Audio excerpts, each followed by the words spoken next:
You've probably heard that when a burglar decides which house to target, they start by casing it. This means that they watch the owners, find out information about their routine, and determine the best time for entering their home.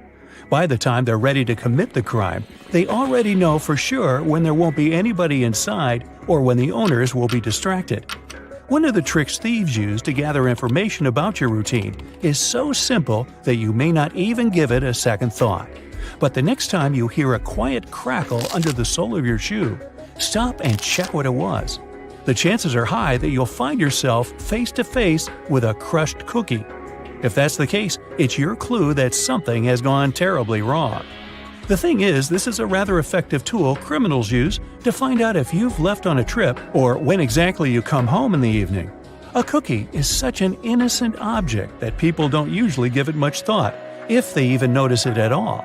You arrive home, step on the cookie, make it crumble, and automatically reveal all your secrets to burglars.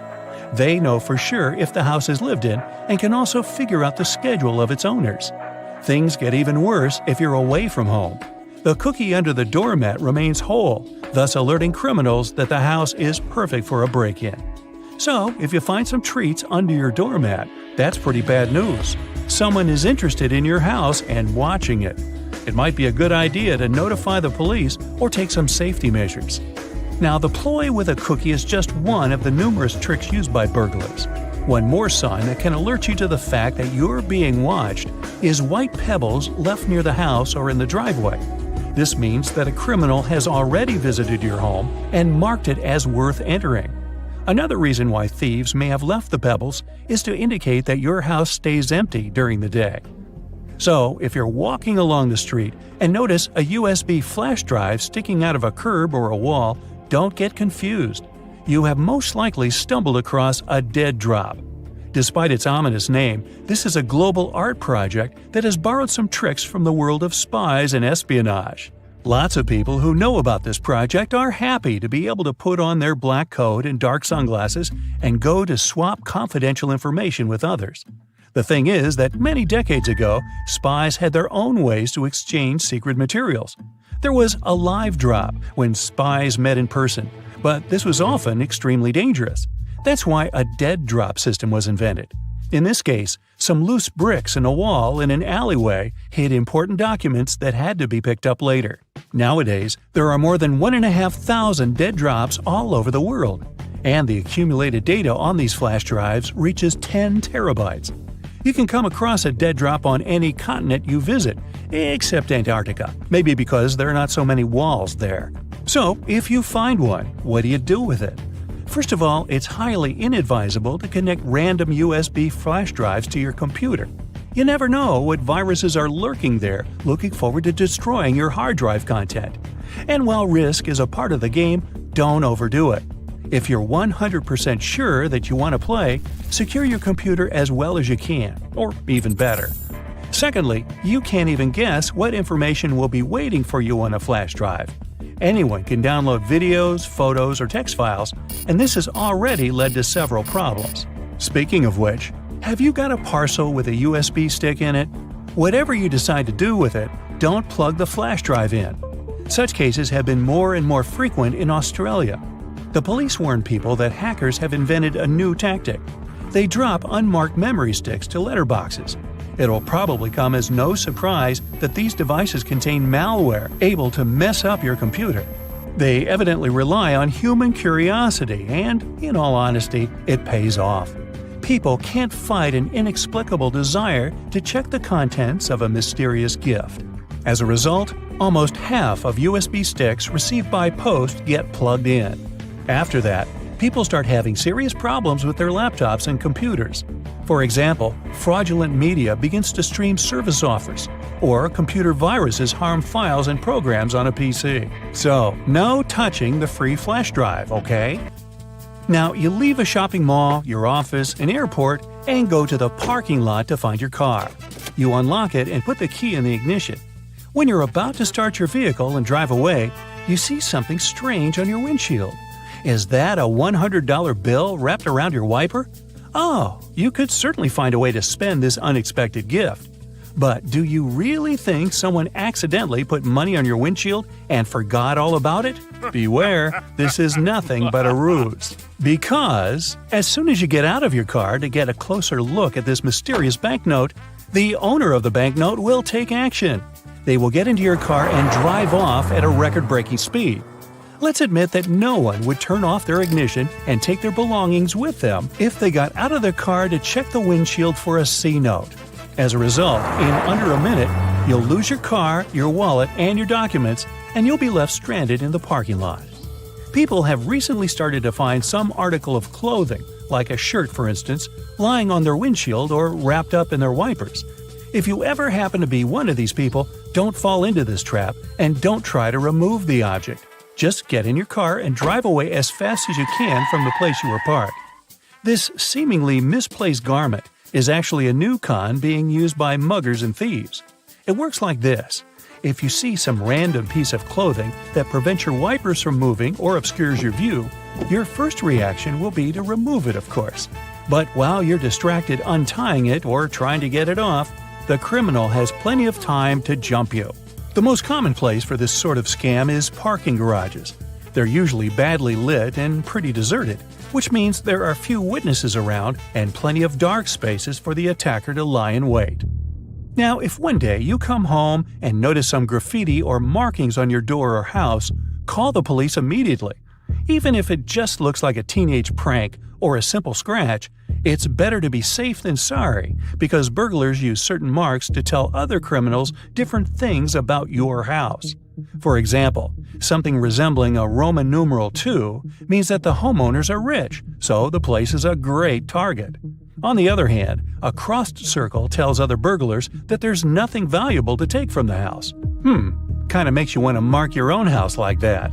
Now, a long horizontal rectangle divided into 4 parts means the place has a big aggressive guard dog.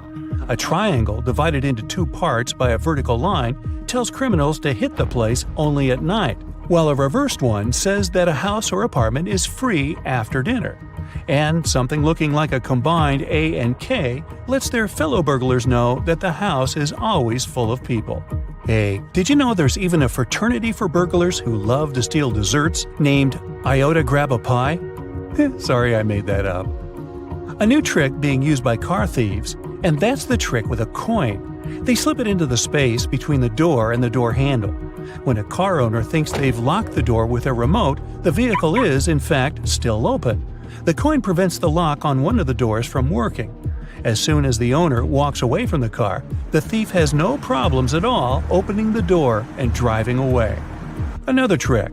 As soon as there's some public gathering, a big party, or even a busy day at the mall, car thieves make an announcement over the PA system that a particular car, chosen by them of course, has blocked their vehicle in and they can't leave. As soon as the owner comes out to move his car, a group of guys start to act. They assume, and for good reason, that the person is carrying the key to his car. Ah yes, everyone loves a holiday. But figuring out what to pack in your luggage can be a daunting task, especially when you're limited on weight and baggage space. Not to mention, you're likely to do some holiday shopping on your adventure away from home. So, you're gonna need extra space on your return for all those souvenirs you've collected. Accumulating too much weight or bulk can end up costing you a handsome fee with the airline if you're not properly prepared. But you can now relax. You just focus on booking your vacation. We'll take care of your luggage with these handy traveling tips. No doubt your clothes are going to take up the bulk of your luggage. Considering most airline standards permit 1 bag for most local trips and up to 2 bags for longer distances, that doesn't grant you a whole lot of space if you plan on being fashionable on your getaway, especially in the winter. However, this doesn't mean you have to turn your undergarments inside out for repeated use. The key here is to be clever with how you pack. Firstly, you might want to consider how you're folding your clothes. The most space-efficient method to store your wardrobe in a suitcase for travel is to roll up each item. Think of your clothes like those sleeping bags you used to take on your camping trips. They always seem too thick for their compacted covers, but with perseverance, you could roll it up tight enough to fit inside. Now, you don't need to wrestle with your clothes quite as much, but the same principle here applies. Start by folding your shirts, pants, and whatever else you plan on packing neatly, similar to how you might find them on a clothing store shelf. Then, when you have them in a relatively rectangular or squared-off shape, roll them up tightly. Now that you have your little clothes logs, start packing them into your bag. And behold, extra space!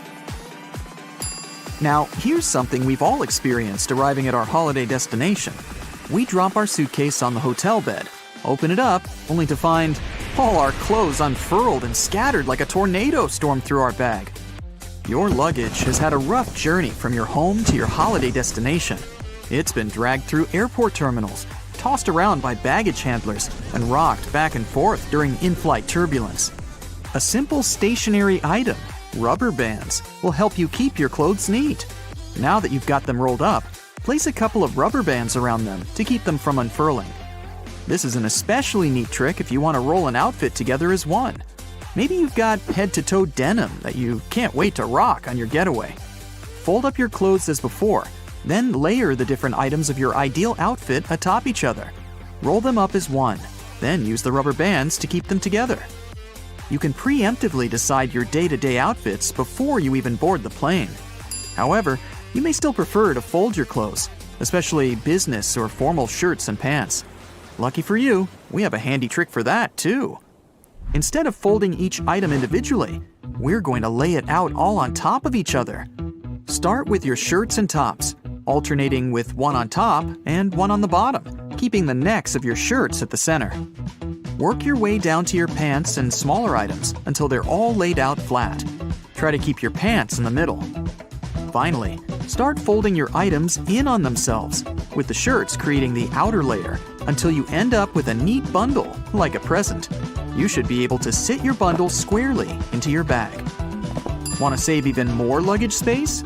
Instead of putting your undergarments and socks into their own section, try fitting them into available spaces and gaps within the rest of your luggage. If you plan on taking a cap with you, for instance, the inside of your headwear is a great space to store your socks. This applies to other small luggage items too, such as phone chargers and ties.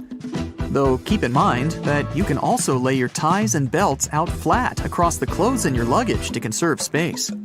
And if you're really limited on baggage size, say all you have is a carry-on for a fortnight-long trip, here's another method. Get yourself some compression bags to store your clothes in. These bags will compact multiple sets of clothes into the size of a small laptop bag. Fold up the clothes you intend to pack and store them into the compression bag. You should be able to fit 8 to 10 standard clothes items or a few bulky ones. Once you've filled the bag, seal it and squeeze the air out through the built-in one-way pressure valve. The easiest way to do this is either by rolling it, and you should be pretty good at rolling your clothes by now, or by using your knees to apply pressure. You should be able to fit 2 to 4 of these compression bags in your standard carry-on suitcase, which is especially helpful if you want to save money by avoiding checked-in luggage. And you can take even more clothes on board with you if you stick them into a pillowcase. The best thing about this tip is that it also doubles as a comfy pillow for you to rest your head on during the flight. If you do have a bit more space to spare, another great way to keep your stuff organized is with packing cubes. It might not be as space efficient as compression bags, but a lot of travelers prefer them for tidier and well-organized packing.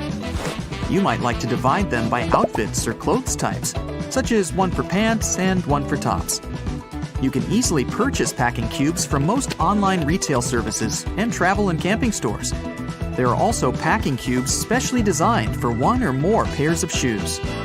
This is a great way to compact the space your shoes would otherwise take up in your luggage, and to keep your clean clothes from coming into contact with your footwear. Nobody wants their tops to smell like feet, right? If you're still struggling to bring all your items with you inside your suitcase, there are a couple more tricks that you can use for that extra bit of weight without the extra cost. The most obvious of which is to use your own body. That's right, time to layer up. Pick out all your bulky items and wear as many as you can manage. You can try wearing some shorts under your pants or several layers of your winter wear, such as your sweater, jacket, and coat, all over the top of one another. You might be sweating a little, but most airports and planes are well air-conditioned. You can always shed some layers once you've boarded your flight. At least you'll have some warm wear to snuggle up in if you do get cold up there in the clouds. If you don't want to wear all those layers, there's actually another type of bag you can carry on the plane with you, free of charge. Get yourself a duty-free bag from any of the duty-free stores in the airport. You can even hang on to it for next time. Store all your extra items in your duty-free bag and carry it onto your flight at no additional cost. It's also worth considering what type of luggage you're using. More importantly, how much it weighs. A lot of people forget that the standard 15 pounds permitted by most airlines includes the actual weight of their suitcase. The bag itself can often weigh up to 4 to 6 pounds. That's a huge chunk of your weight in the bag alone. So, when you're shopping for your luggage, take into account how much it weighs. Choosing a lighter bag will give you more space for the items you want to take with you. Stick to some of these handy tips and you'll be on your way with no shortage of luggage and some extra money to spend on your vacation. Happy flying! Have you ever wondered what these extra holes at the top of your running shoes are for? They're designed so that you can tie the shoes in multiple different ways. That's useful when you want to compensate for things such as a bad stride or even a damaged toe. Plus, you can change the look of your shoes the way you prefer. Many people use a dust jacket of their book as a bookmarker. No problem with that, it will save your book from bent page corners. But the primary purpose of a dust cover is to keep the book safe from distortions. For instance, if you spill juice or drop some of the food on your book while reading it. The Tic Tac dispenser has this little groove on its top, so you can dispense only one Tic Tac at a time. Even though, let's be honest here, nobody does that. Most of us just spill a whole bunch at once, and then we wiggle all those extra Tic Tacs back in. Those rubber bumps you see between the tire treads are there for your safety. The raised edges tell you what the minimum height of your tread is.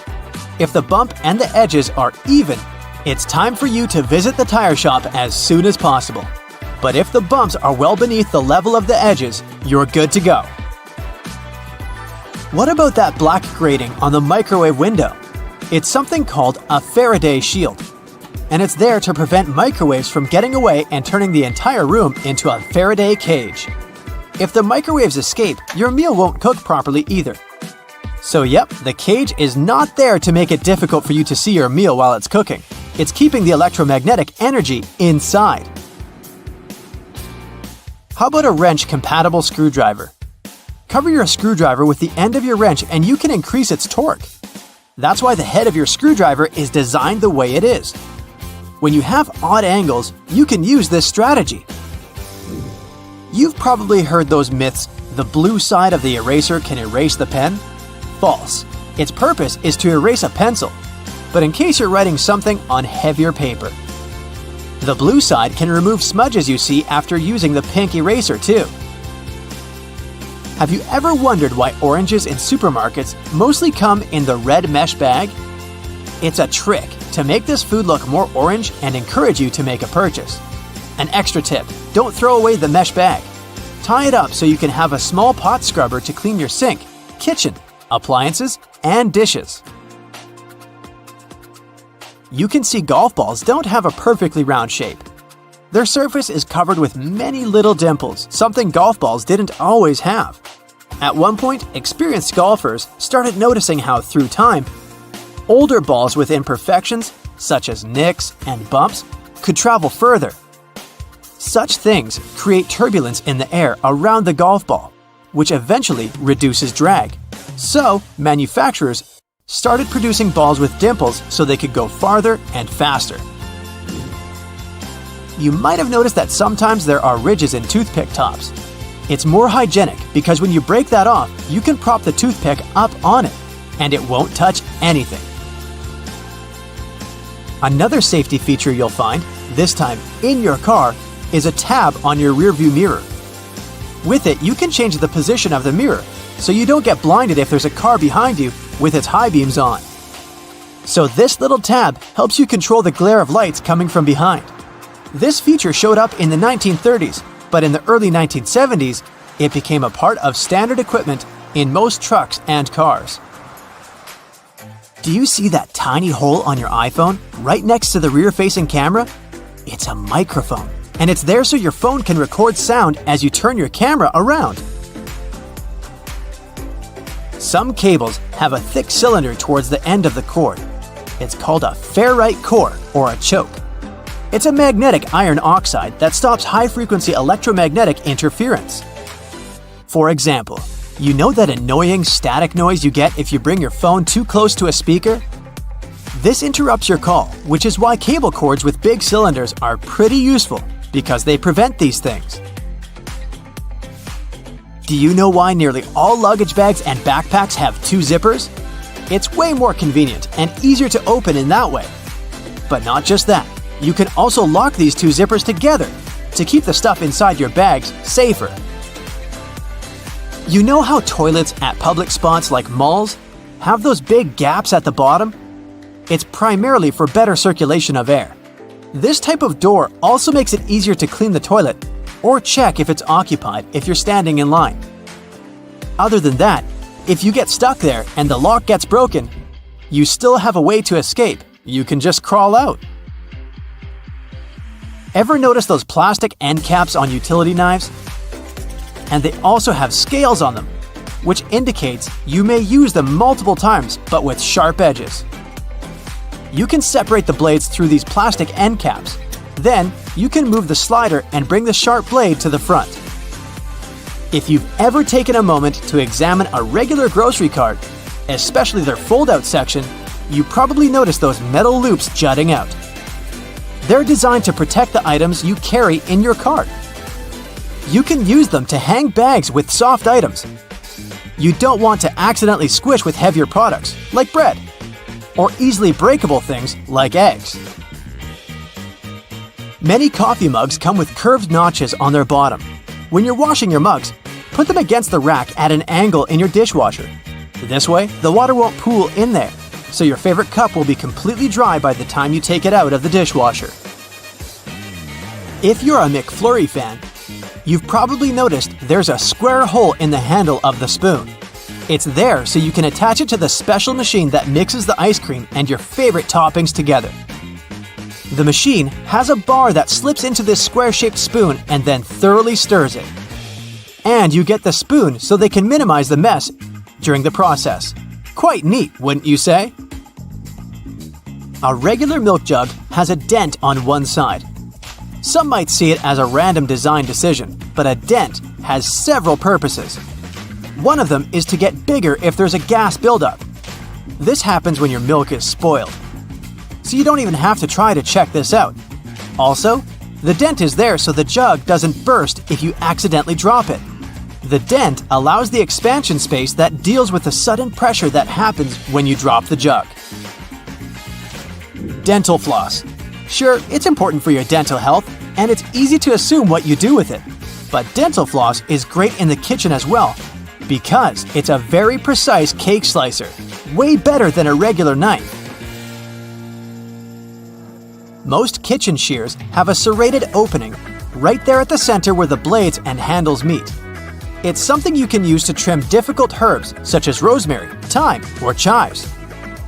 Because of this opening, you don't need to pick the leaves off by hand, but de-stem them in one motion.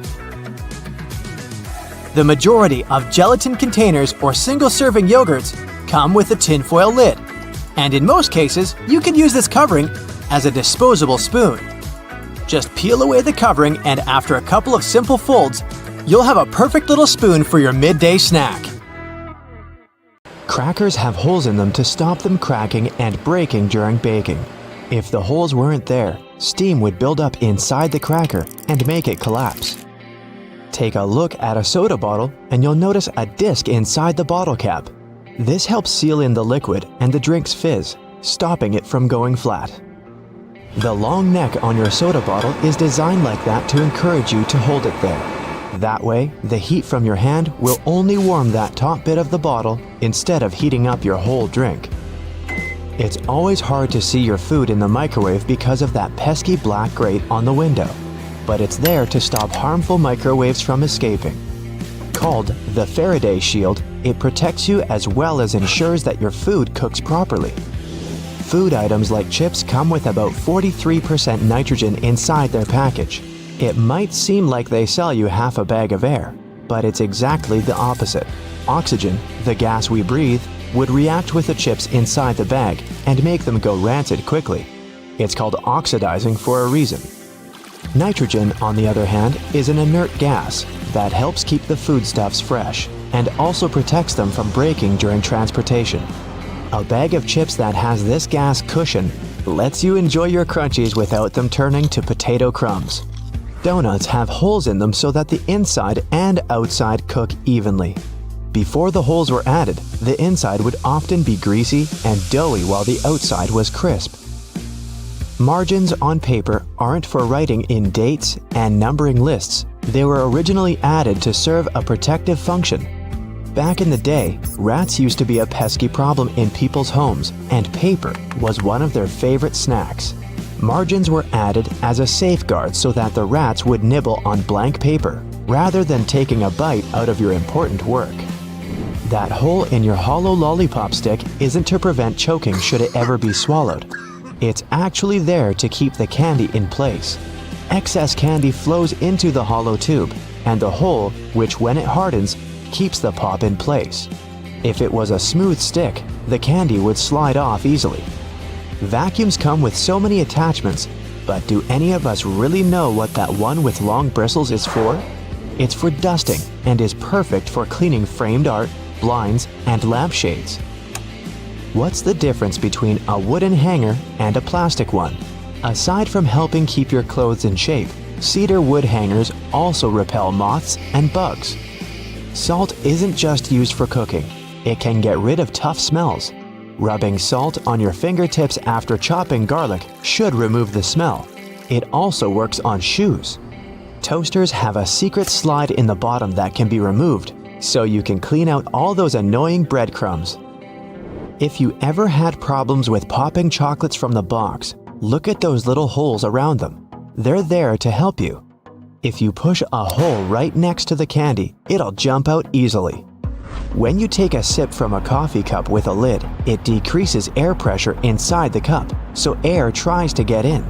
The tiny hole on the lid allows air to enter that way, so liquid can smoothly pour out the main hole. More on beverage lids. The small button on them let restaurant workers, and customers too, understand what's in a cup. Near each button, there's a name. Just look at which one is pushed down. The numbers on the fruit stickers tell you how exactly they were grown.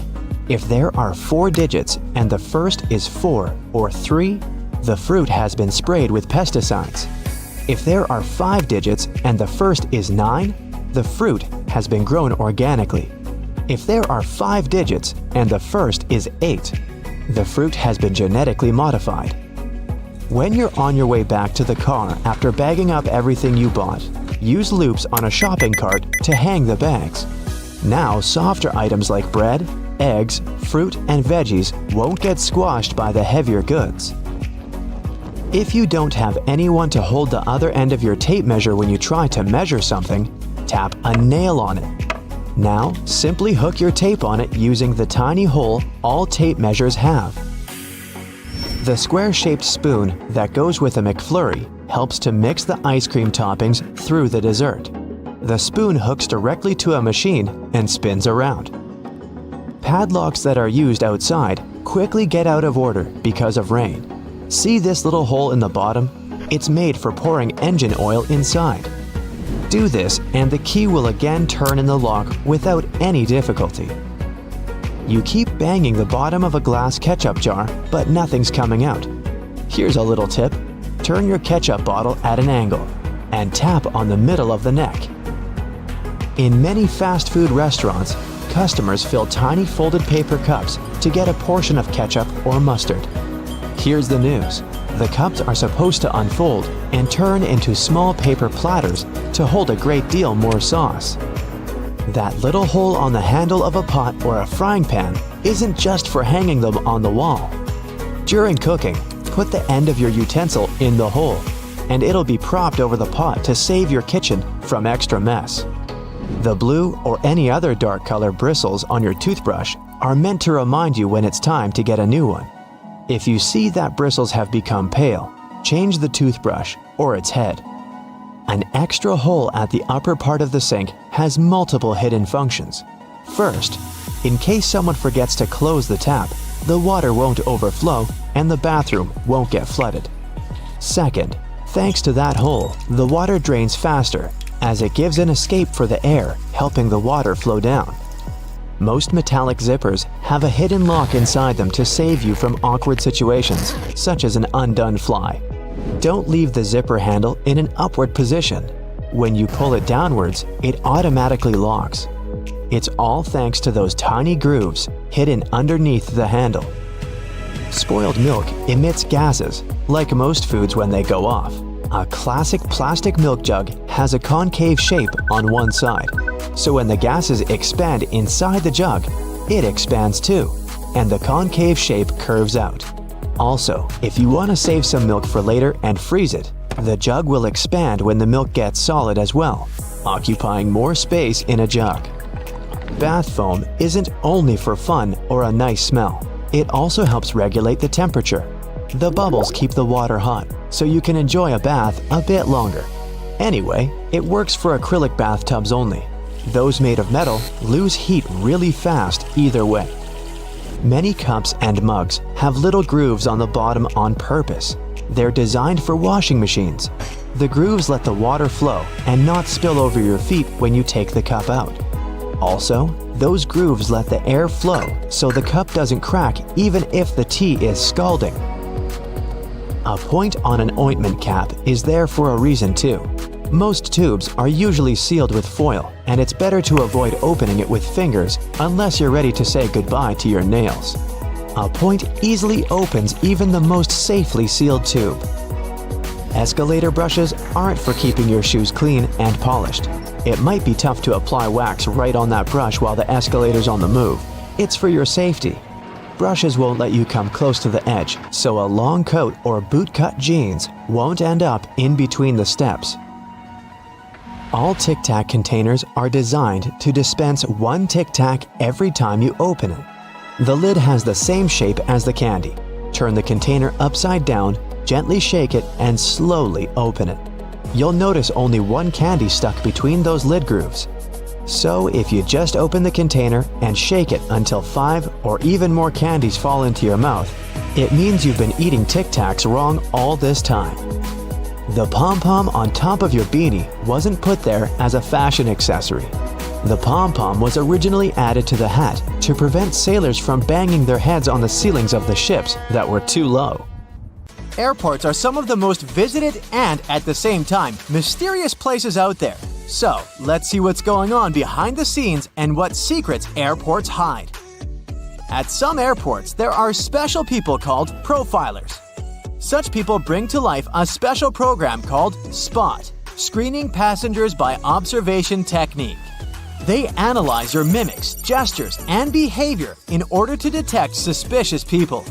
Their job is to notice nonverbal signs of anxiety, people licking their lips, itching, or looking around a lot.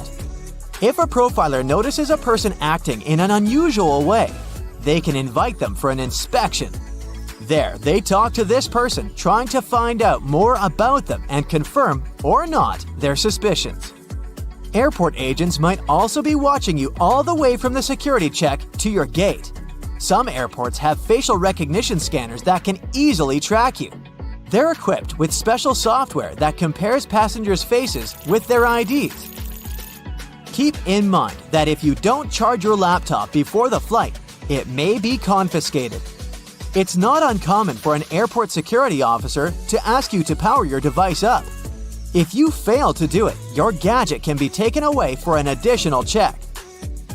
For safety reasons, it's crucial to make sure that it hasn't been tampered with or modified in a way that can cause harm during the flight. Packing an electric brush in your check-in luggage may land you in trouble. Brushes produced by some brands have lithium batteries inside, and those can potentially lead to serious problems in the air. That's why leaving your electric brush in your checked suitcase isn't an option. But you're allowed to store them in your carry-on bag. At the same time, if your device runs on AA batteries, you can put it wherever you want. Anyone who's ever traveled by plane knows about the no liquids rule, but not everybody knows that this rule also applies to peanut butter, toothpaste, creams, lotions, liquid makeup, lava lamps, snow globes, some kinds of medications, deodorant, and even gel shoe inserts. Now, let's go outside for a while and look at those landing spots. Airports charge airline companies huge fees for landing on their runways on certain days and at particular times. But the most interesting thing is that the landing spots can be bought and sold. For example, in 2016, Oman Air paid Air France around $75 million for one early morning arrival slot at London Heathrow Airport. You must have noticed that airfare has increased over the past decade. That's because of the extremely high prices of landing slots. Dispatchers don't only control the planes in the sky, as you can often see in the movies, but they also look after their movements on the ground. They also control the lighting on the runways. There's 3 types of air traffic controllers: en route, terminal, and tower. Each of these dispatchers has their own area of responsibility. One dispatcher has about 5 monitors, and the information on them is constantly changing since the monitors show weather conditions and information about other planes. You know how it sometimes goes. You come to a security checkpoint, and all of a sudden, it turns out you have something prohibited in your carry-on. But worry not, you still have a chance to save your favorite penknife. At some airports, there are on-site postal services, and you might have an opportunity to mail your belongings to any address you provide. But the mailing fees are pretty high. Plus, certain items are prohibited, and the postal service won't deliver them. Airports can be selling your lost luggage right now. Of course, I don't say that there's no chance for you to get back your suitcases that's traveled to a different destination, but just as likely, you might not see it again. In this case, an airport has the right to sell your misplaced belongings at an auction. Most airports have an annual lost luggage sale. After paying an entry fee, you can bid on electronics, clothes, bags, and other stuff. While flying, you might have a celebrity on board, but you won't know it. Large airports have separate check-in and security procedures for celebrities. They often board the plane directly through a hidden door located beside the jet bridge. Some airlines also use cool cars to transfer VIP passengers from the terminal building to the plane. At the same time, most people come to the airport well ahead of time. And the most popular activity while waiting for a flight is wandering through the duty-free zone. And even though people rarely plan to buy anything there, different products end up in their shopping baskets. That's because lots of airports are designed in a special way that makes people feel relaxed and at ease. I'm talking about all those huge windows, a lot of light, massage chairs, and comfortable seating areas. And statistically, calm passengers are 10% more likely to spend money on retail, duty-free, and food. Designers put a lot of thought into airport layouts. It helps to ensure the smooth flow of travelers. And the main point here is easy navigation that can prevent people from getting lost. This is achieved through subtle but very effective design cues. And placing duty-free zones between security checkpoints and boarding gates is one of them. They supposedly help you relax after clearing security and lead you where you need to go. But speaking of food, a celebrity chef restaurant at the airport might not be as good as it would be if you were visiting the real thing. Not chefs themselves, but special restaurant companies are responsible for airport outlets. One of the reasons is the extremely strict security that surrounds airport deliveries, including food. You may still have a nice meal, but it won't be the same. Now, I'll tell you about one more way airports manipulate you into spending your money. They make you walk through the shiny duty-free stores straight after the security check. But the most curious thing is that the walkway through such stores usually veers to the left. That's done because most people are right-handed, which means they use their right arm to pull their luggage and are more likely to look to the right while passing through the stores. And the duty-free zone veering to the left leaves more space on the right, where passengers are more likely to look. Oh, And have you ever noticed how many mirrors there are at airports? Mirrors are strategically placed there to make airports appear larger and create an illusion of more space. This in turn helps to reduce the feeling of claustrophobia and makes the airport experience more comfortable for travelers. If you have an opportunity, don't exchange cash at the airport. You'll never get a good rate there. Those who didn't buy local currency in advance can instead order it online and collect it at the airport.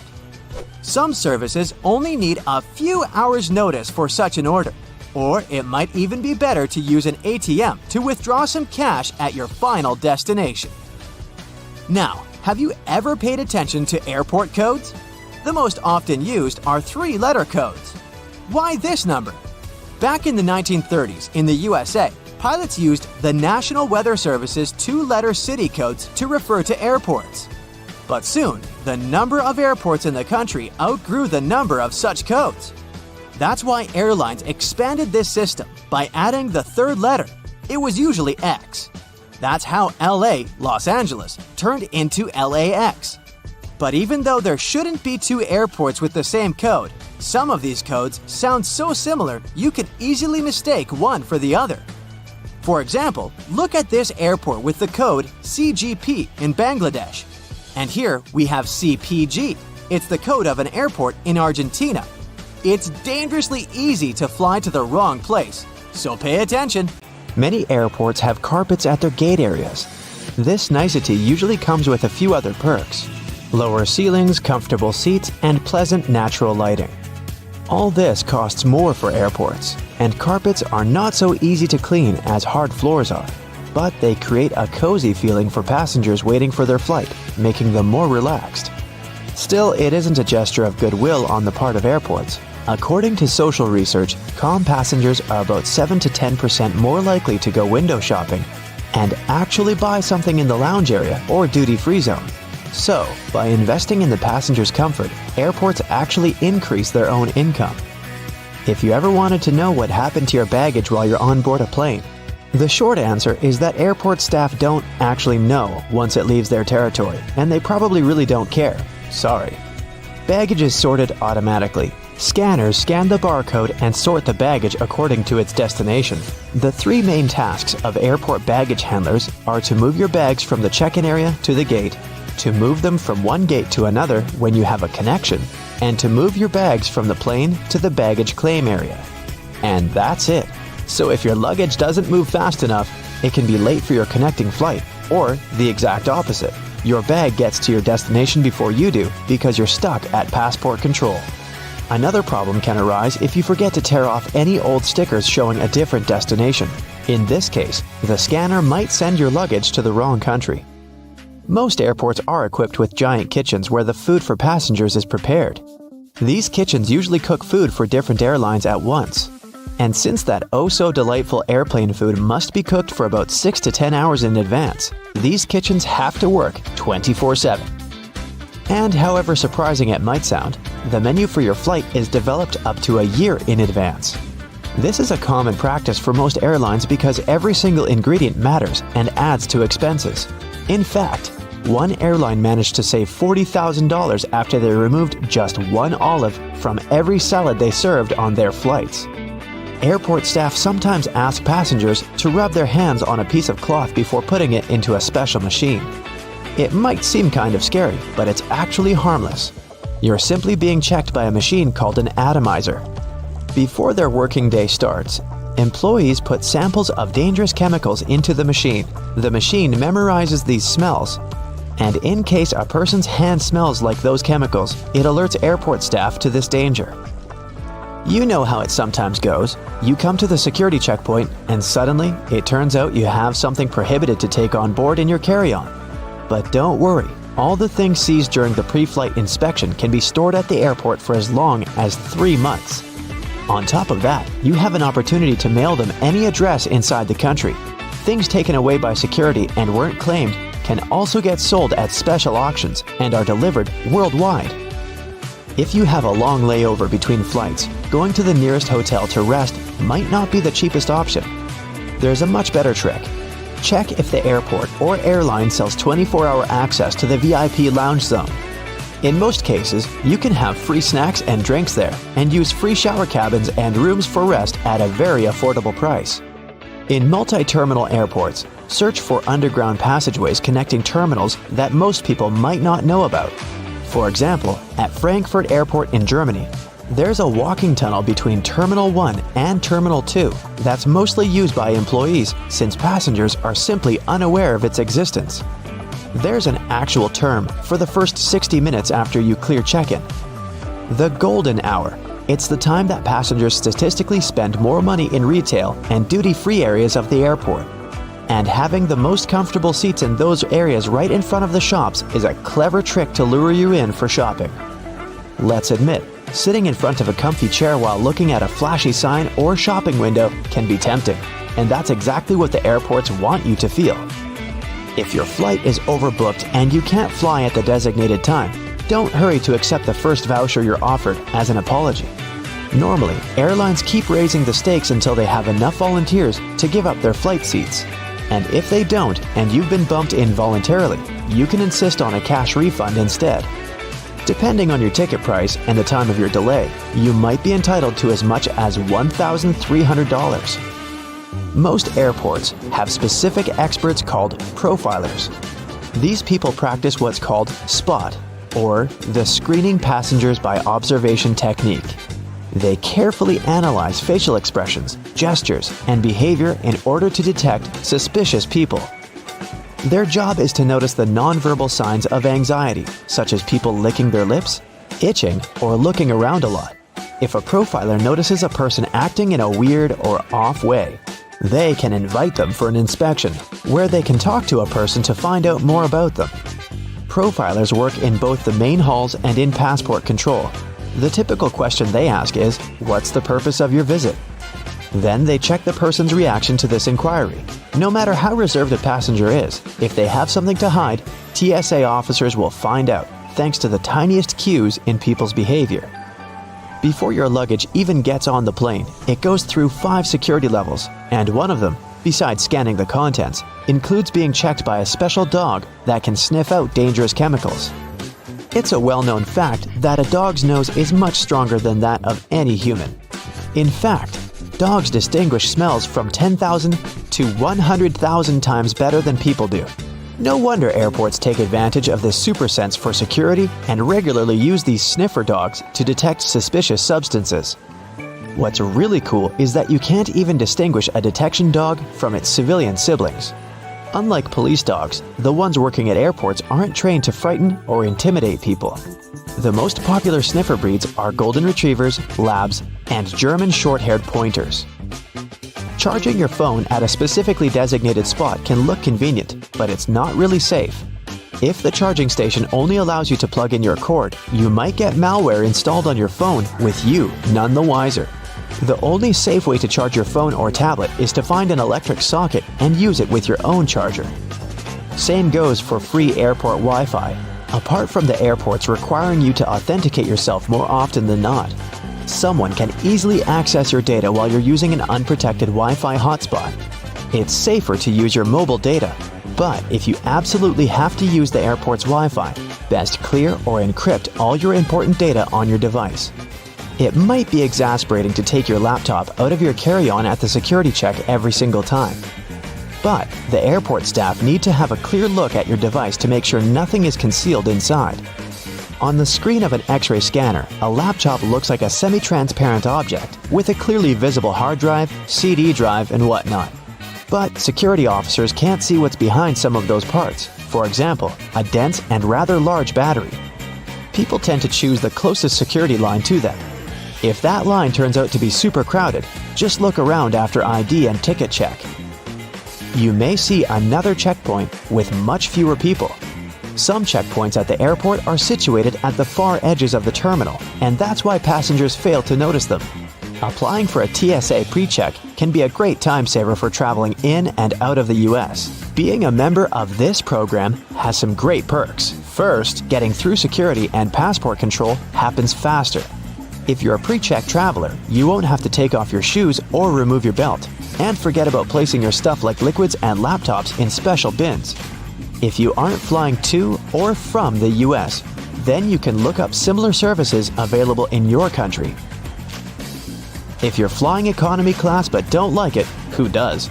Check in online and check out the seating options about 4 days before your flight. It's about that time that airlines typically start upgrading seats, and you might get an upgrade to business class for a small fee or even sometimes for free. You can also ask for an upgrade when you're already at the airport. Most people forget about this opportunity or simply don't care, so you might just get lucky. Road and construction workers are usually dressed in orange because the bright orange hue is visible even in bad weather. It's the most effective color to attract attention and alert people. No wonder lots of safety jackets and traffic cones are orange as well. The stop sign has an 8-sided shape to help drivers recognize it easily, even if they see it from the back. And when the signs weren't reflective yet, the octagon shape prevented drivers from confusing the stop sign with any other at night. The rumble strips on the side of the road are placed there to alert drivers who doze off behind the wheel. When their tires move over these strips, the noise and vibration work like an alarm clock. There are magnetic locks on fuel hoses at gas stations. They come in handy if someone drives away with the gas nozzle still attached to their car. In this case, the lock detaches the hose automatically. Oh, that's embarrassing. Gasoline looks like a rainbow in a puddle because it can't mix with water. It forms a thin membrane over it. When light reflects from it, and the water at the same time, you've got a rainbow. A triple handle on a jerry can is there to make it easier for 2 people to carry it and distribute fuel evenly. Gas cans often have a second hole that actually needs to be uncapped too before you pour the gas. The air passage will prevent it from pouring out, so no more fuel waste.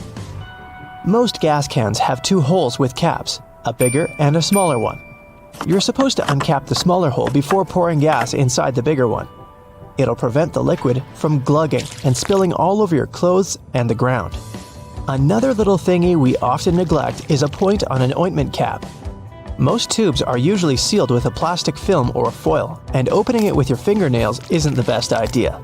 A point easily opens even the most safely sealed tube. You can use most screwdrivers together with a wrench to create more torque. Just place the wrench over the handle of the screwdriver. This way, you'll need to apply a lot less force than before. You'll also be able to get to hard-to-reach areas more easily.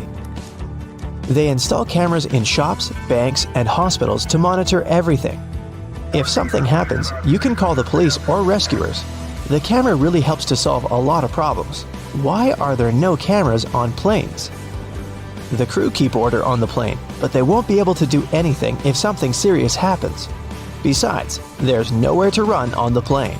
During the flight, the cameras are useless, and after the flight, the words of the passengers work ideally instead of cameras. So, if cameras do no good, then why spend money on them? Water is great at cleaning stuff because it has triangular molecules.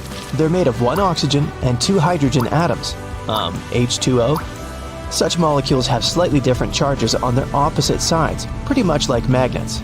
That's why water easily sticks to other molecules, including those that make up dirt.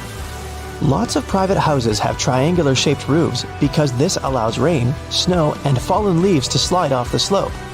If all this stuff piled up on top of your house, one day your roof would collapse. When a storm is coming, clouds seem to turn dark, but it's just an illusion. Thin clouds on a sunny day let the light through easily. They also scatter all the colors of the light spectrum. This makes us perceive the clouds as white, but the thicker the clouds are and the more water droplets they contain, the less light they let through and the darker they look. A good doorknob is the one made of brass, bronze, or some copper alloys. These metals have an anti-germ effect. Bacteria spread way slower on them. They also get rid of germs pretty fast, within a couple of hours. Nope, it doesn't mean you don't have to wash your hands. Diamonds have such symmetrical shape to show you their brilliance. Initially, the gems aren't so beautiful. They go through several stages of cutting, and then become pieces of elegance. Most of these stones have a round shape with slightly pointed corners. Diamonds shine the brightest in this shape. Why are there 2 holes in the socket? The left hole is neutral, the right hole is not. And the gap underneath is ground. Electricity needs to flow through the chain. The current flows from the hot slot, passes through your phone charger, for example, and then goes through the neutral hole. Ever wondered what that small pocket on your jeans is for? People used to wear watches on chains. That small pocket was meant for it. Now, almost no one wears such a watch, but the pocket remains. You can still keep something small in there, like a ring. In London, there are some poles that look like street lamps, but there are no bulbs. Well, their official name is stink pipes, and they're a thing of the past now, but they used to come in handy back in the 19th century. These hollow poles would vent away the air and explosive gases with bad smells to prevent, shall we say, unwanted consequences. Most kitchen shears have metal plier-like teeth in the middle, between the handle grips. They can help you crack nuts, crab shells, and other tough products. You can also open jars and bottles or remove herb stems with their help. Leather often looks dull to the eye because it's covered with itsy-bitsy scratches and scrapes. They scatter the light that hits the material. When you coat your shoes in a layer of wax, you fill these tiny crevices. The surface becomes smoother and the rays of light bounce off it more evenly. That's why the leather looks shiny. Highlighters are filled with a special semi-transparent fluorescent ink that can glow in dim light. Yellow and light green hues are the most popular because they don't prevent you from seeing the text after black and white photocopying. Photocopiers perceive yellow and light green marks as very pale and don't print them. They make magnets shaped as a horseshoe because this increases the magnetic force. Colors matter too. The blue part indicates the South Pole, the red part, the North Pole. The two poles work simultaneously and increase the attraction force. The dime-sized holes in elevator doors is actually a keyhole. If the doors get stuck, an operator can open them manually thanks to this hole. They'll just insert a special key. The tiny hole in the airplane window is there to balance air pressure. The window has 3 layers. The outer pane is extremely sturdy. It can withstand air pressure differences during takeoff and landing. The inner pane, which is the closest to you, is made of cheaper materials. It prevents potential damage to the window. The hole itself is in the middle pane. It not only balances the pressure, but also prevents the window from fogging. Escalator brushes are there for your safety. They don't allow you to come too close to the edge of the escalator. This way, your clothes won't end up between the steps. You see the sun as yellow or orange because the atmosphere of our planet scatters such colors as blue, green, and violet. This is also why the sun looks warmer at sunrise and sunset. Go shopping for some oranges and I'm sure you'll get them in a red mesh bag. You'll rarely see them lying around without one of those. It's pure marketing, and that color isn't a random choice.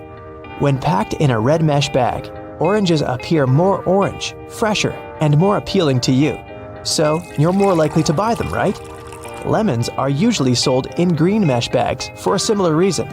If you pack them in red, they'll appear more orange. Green goes better with yellow and makes those lemons stand out.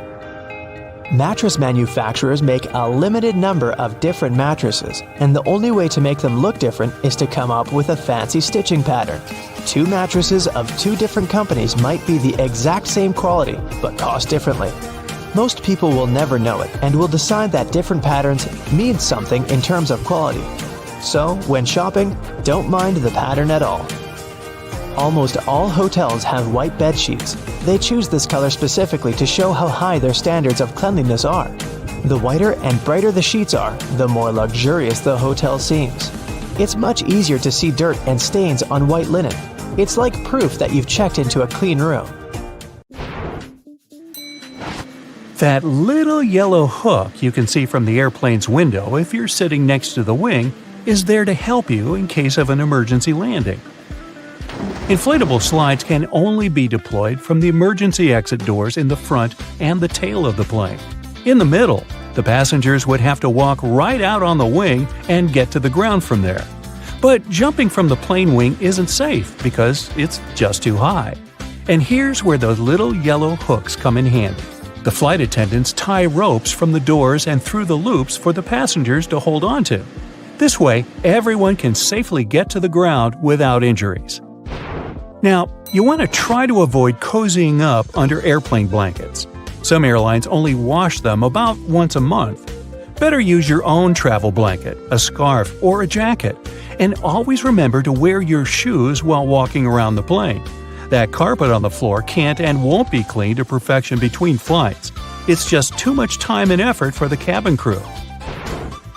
The dirtiest place on a plane isn't the bathroom, it's your tray table.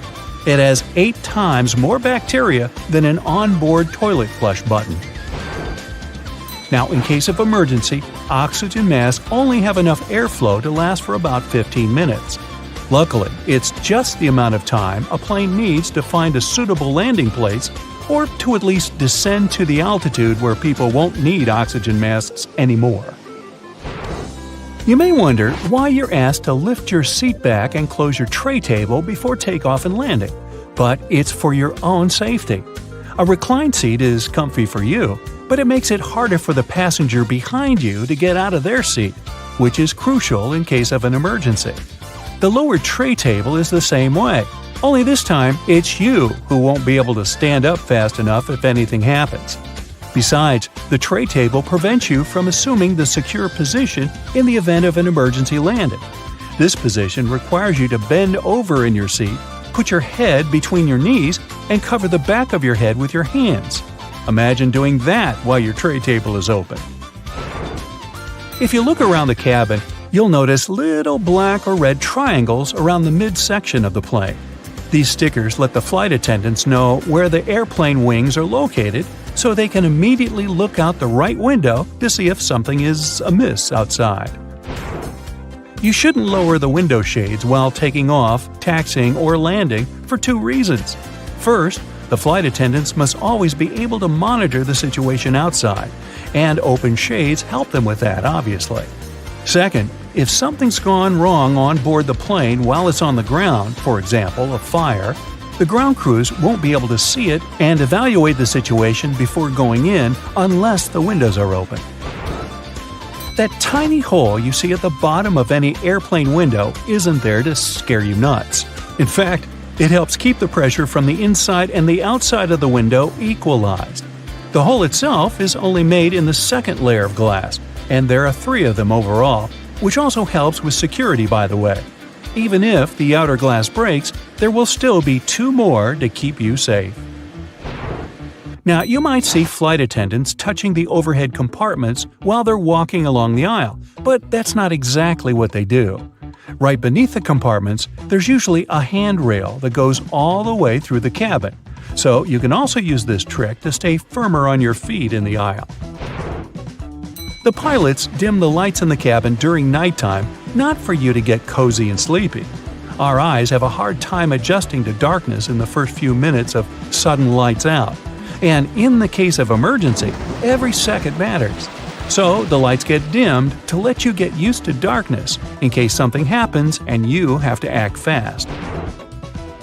Pay attention to the aisle floor too. If there's an emergency landing at night, there will be 2 luminescent strips along the aisle showing you the way to the exit. Follow them to get safely out of the plane. Flight attendants also suggest counting the seats between you and the emergency exit once you're seated. This will help you navigate in case there's no other guidance available. If a lightning bolt hits the plane, the passengers won't feel it. The entire aircraft is covered with aluminum coating that conducts electrical current and doesn't let it inside. This protection is tested using a lightning simulator. Airplane windows are round because the air pressure is evenly distributed this way. If the plane's windows were square, strong air currents would accumulate in the corners of the windows, depressurizing the cabin, and that's bad. Don't think you become untouchable if you go to the airplane toilet. The bathroom door can be opened from the outside. There's usually a small latch at the top of the door that allows cabin crew to get you out of there. It's useful for both getting to people doing something suspicious in the bathroom and helping those who don't feel well and, for example, collapsed while in the toilet. Yeah, let's avoid doing that. The plane's wings flash red and green lights at night to show the direction the plane is heading in. A green light is always on the right wing, and a red one is on the left. Aircraft tires are designed to withstand 4 to 5 times more pressure than they actually experience upon landing. The wheel is more likely to break than the tire. Pilots always have different meals. This is necessary to reduce the risk of food poisoning. The flight can still go well if one of the pilots has gone down because of a stale burrito, but not if it's both of them. And try not to both of you eat the fish. Some airlines don't allow pilots to have beards. Facial hair can prevent securely fitting the oxygen mask, and pilots must always remain conscious. The seats are blue in most aircraft because this color soothes people. It's also easy to keep clean. The rumbling noise you hear after boarding the plane is luggage being loaded on the plane. The compartment is right beneath the cabin, so it can sound quite loud sometimes. On most flights longer than 7 or 8 hours, pilots have access to a specially designed rest seat in or near the cockpit. Flight attendants typically have a section of the cabin reserved for them, and it's sometimes separated from the passenger areas. Some larger aircraft even feature private crew quarters above or below the main cabin.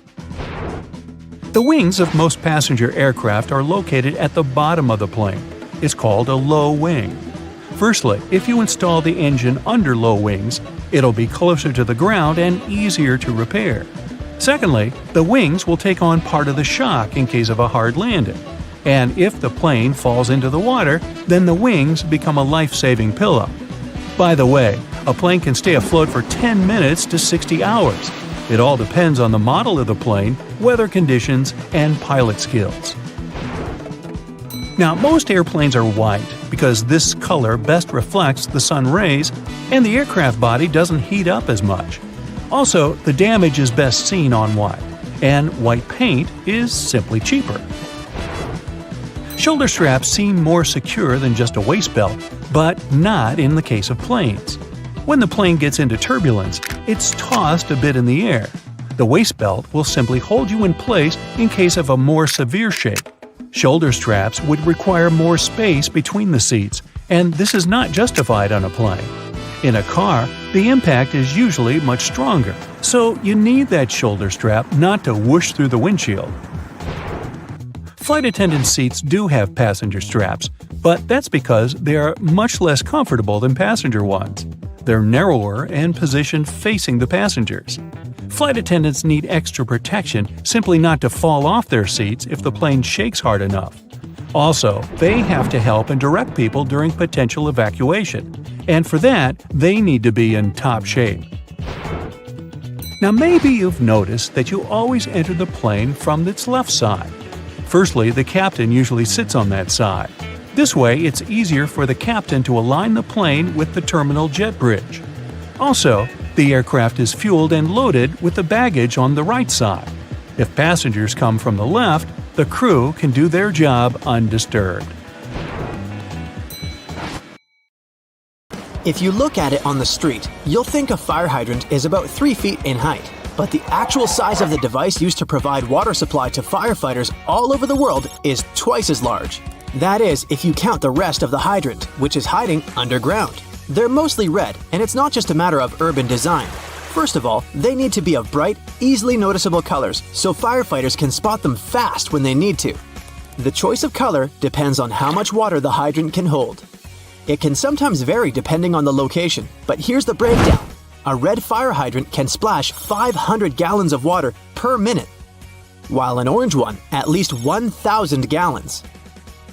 Green ones mostly process 1,500 gallons of water per minute, and the most plentiful ones colored blue can generally contain over 1,500 gallons. Hey bowling fans, isn't it super annoying when your bowling ball gets cracked? Turns out that most of them get damaged because of incorrect storage or spikes in temperature. Now come on and face it, since it's already cracked a bit, aren't you curious what's actually inside the bowling ball? 'Cause I sure am. Let's have a look. They mostly make the inner core of the ball of powdered metal oxides, like calcium or iron oxide. They mix them with some resin and catalyst to harden the whole mixture. So that light bulb shape you now see inside of the ball is actually its heaviest part. It also influences how your bowling ball rotates when going down the lane. The same goes with spray paint cans. When you shake it, it makes a weird noise. But what is that thing in there? It's called a pea, and it's meant to hold the paint mixture in place and maintain its shape. They generally make it out of plastic, metal, or ceramic. It basically acts as a whisk to make sure your paint is well mixed together before you apply it to your surface of choice. Ever wondered how soda bottles keep that refreshing fizz for that long? Well, they have a little plastic ring fastened to the lid. They place it there to keep the gas from escaping and making the soda go flat, even if you shake it around in your bag the whole day. Speaking of things we use on a hot summer's day, wait, don't put your baseball cap on just yet. Take a look at it for a minute, and you'll notice there's a small button on the very top. Is it functional, or is it just there for the sake of design? Way back when people started using fabrics to cover their heads, some say the button was actually functional. Since it's on top of the cap where the fabric panels come together, the top button helps keep the cap crown in one single piece. Now, with recent advances in fabric and pattern design, the button is more of an aesthetic feature. It's used to cover up the joint point of the fabric panels. Your cap might not have a button at all, but don't you think a cap actually looks better with one? Cotton pads have two sides, and if you take the time to look at them carefully, they're actually different in texture. Just in case you've ever wondered why, the textured side is for applying makeup, and the even side is for removing it. Bookworms, this one is for you. Dust jackets that come with a lot of hardcover books are not just meant to make your book look pretty, they also double as a bookmark. Just fold the pages you've already read underneath the inside of the jacket, and voila! Next time you reach out for your favorite shirt, take a look at the top buttonhole. It should be stitched horizontally, and all the other ones are vertical. Turns out that the dress shirt was designed this way since the first and the last buttons were the first ones to unbutton throughout the day. They then changed the direction of the buttonhole to ensure the shirt would stay nice and fitted before you're ready to take it off. These days, we have so many variations of this awesome dessert that it's hard to imagine we've ever lived without it. You can find different types of cookie dough ice cream or even chocolate chip cookie cake basically everywhere, but the famous cookie wasn't actually invented until 1930. The story goes that a woman named Ruth Graves Wakefield was preparing some chocolate cookies as she was waiting for some guests to arrive. She soon figured out she was out of baker's chocolate, a crucial ingredient for the classic cookies. To fix things up, she chopped up a block of semi-sweet chocolate, thinking it would eventually spread out evenly throughout the batter, given the heat of the oven. Things didn't necessarily go as planned. But hey, it's great they didn't, because this is how she invented this modern dessert we now can't get enough of. And speaking of popular snacks, the potato chip is even younger than the chocolate chip cookie. Well, at least historically. There are many stories trying to explain how it was invented. One of them goes like this. A chef named George Crumb, based in New York, put the chips together in 1953. He decided to try a different cooking solution when one of his customers didn't have nice things to say about his French fries. He said they were too thick and kind of mushy. Then, Crumb came up with potatoes that were thinly sliced and fried until brown. People absolutely loved the dish, and they welcomed the first ever batch of chips with open arms. Ice cream, anyone? If the story is true, back in 1904 at the St. Louis World's Fair, one ice cream shop owner ran out of cups to serve his dish. So, he fashioned a waffle into the shape of a cone, and the rest was history. Okay, I'll admit it, chewing gum-like treats have been around since the ancient Greeks. So this one isn't particularly a revolutionary discovery, but the actual gum we buy today wasn't there until the late 1800s.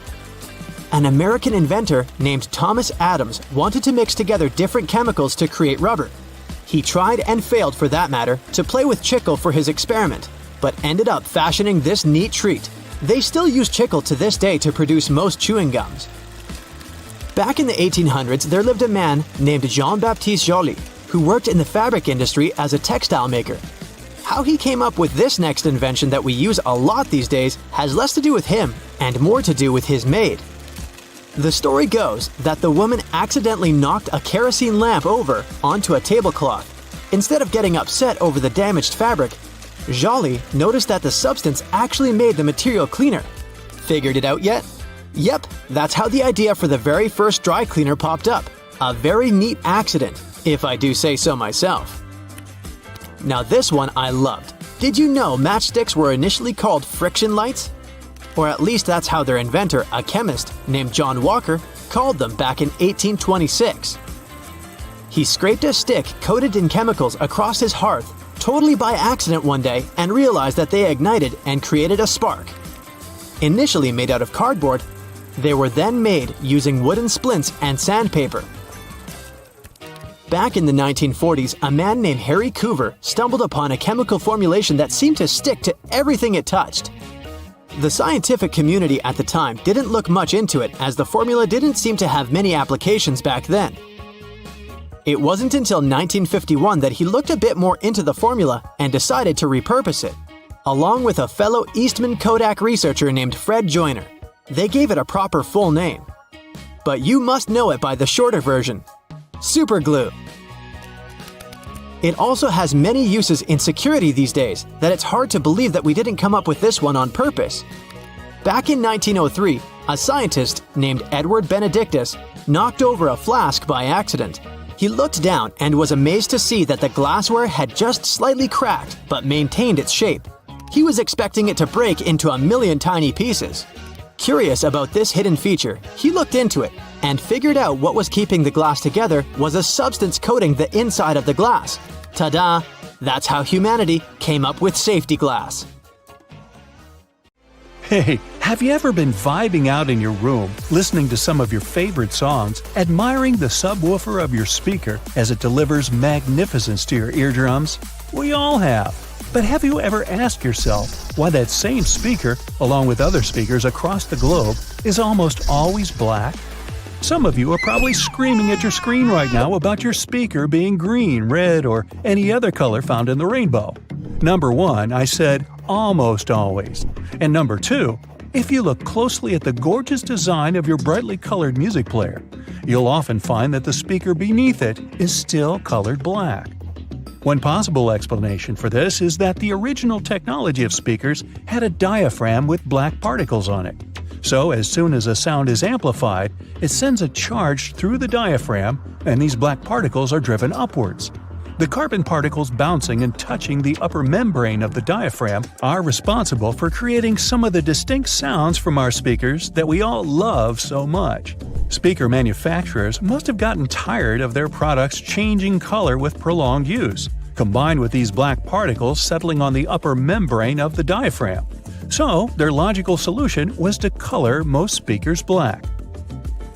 Another more practical belief as to why speakers are mostly colored black is that it's a hue that easily matches up with many types of decor. Walls, furniture, and clothes all often look quite well when combined with this color, which is why it's so prevalent everywhere you go. Listening to music has repeatedly scored in the top 10 pastimes in the US based on research. Nowadays, you find sound speakers everywhere. In your television, laptop, and your phone. You can't escape them. But let's take a look at how they started off. Their origins are in radio and telephone technology. The first form of a speaker was developed by Johann Philipp Reis in 1861. The German was a self-taught inventor and installed the speaker on his telephone. It was just about able to reproduce clear tones, but it could also replicate muffled speech after a few revisions. Alexander Graham Bell, the inventor of the telephone, decided to try and produce an improved version of Reis's speaker. Essentially, Bell and other inventors wanted to make an electrodynamic speaker.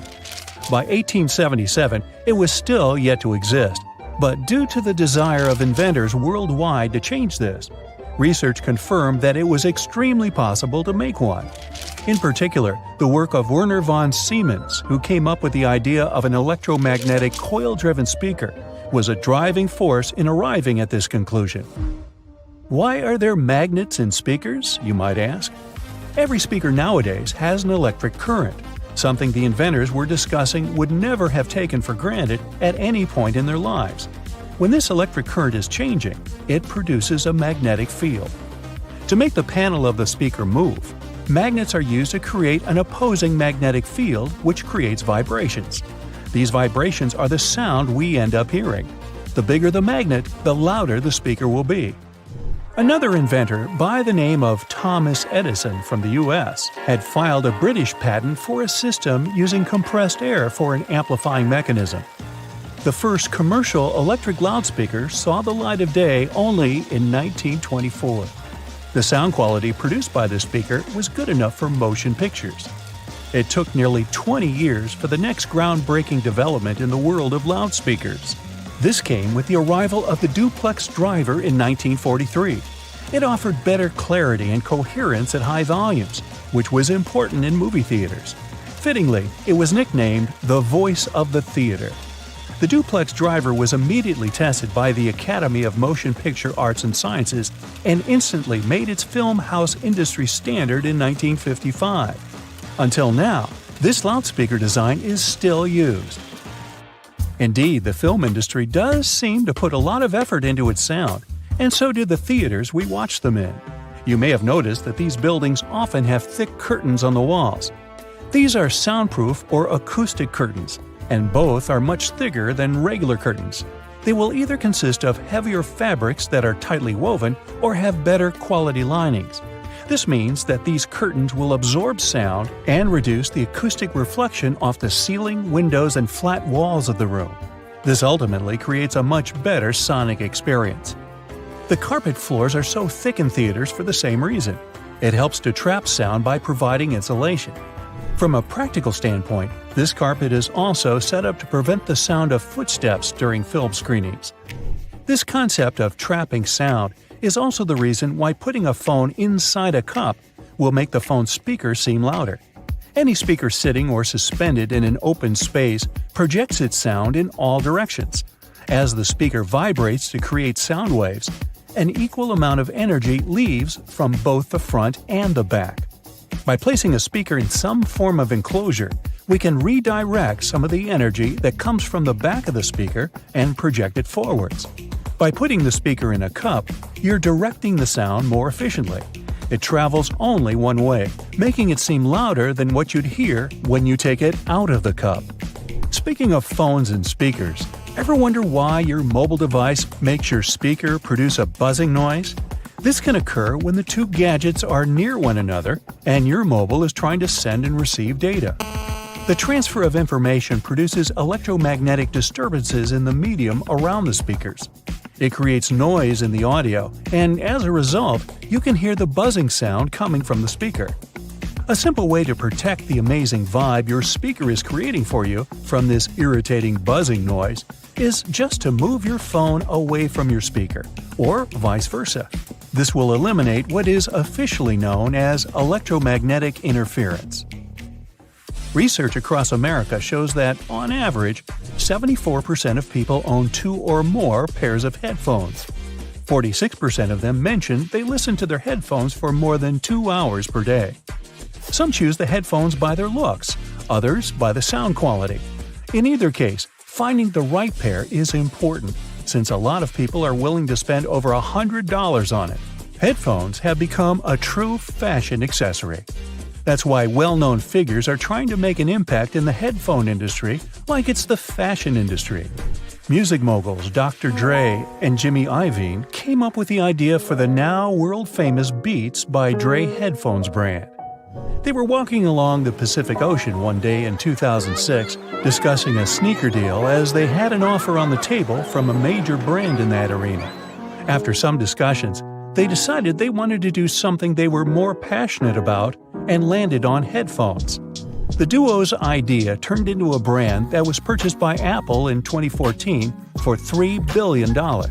It was the largest deal in Apple's history, and Beats by Dre controlled 70% of the headphone market at the time of signing. The move allowed Apple to take over the headphone space. The release of their popular wireless AirPods headphones in 2016 was another reason it happened. But how do these popular wireless headphones that many of us own actually work? These headphones rely on internal batteries to have enough power to remain wireless. Most often, they have conveniently built-in rechargeable batteries, but sometimes they keep going thanks to standard AA or AAA batteries. They receive wirelessly transmitted signals from their paired audio sources, be it your phone or laptop. These signals are encoded by the source device and transmitted most commonly via radio frequencies or infrared carriers. The headphones receive the signal and decode it to audio. And just like that, it's music to your ears.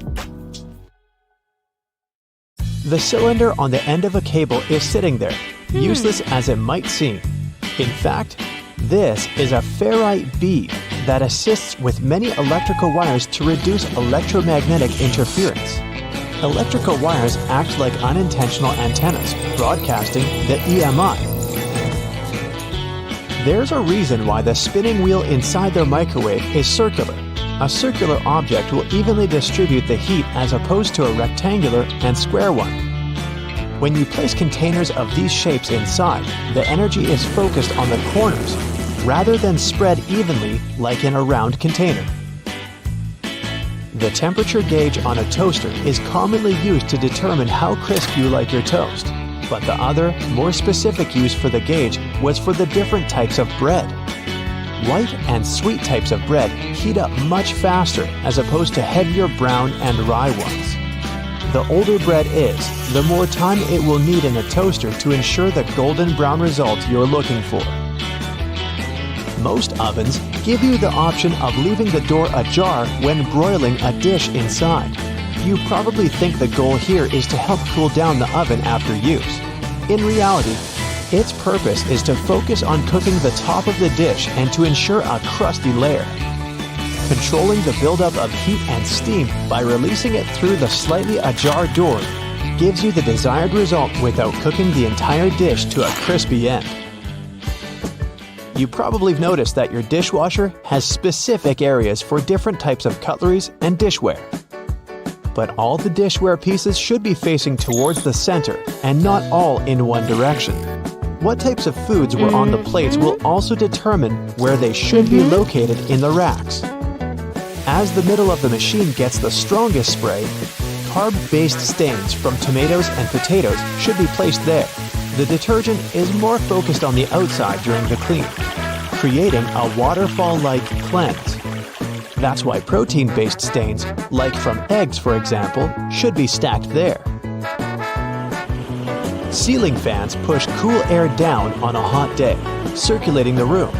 But they can serve you during the winter just as effectively if you flick that switch on the side or use the pulley.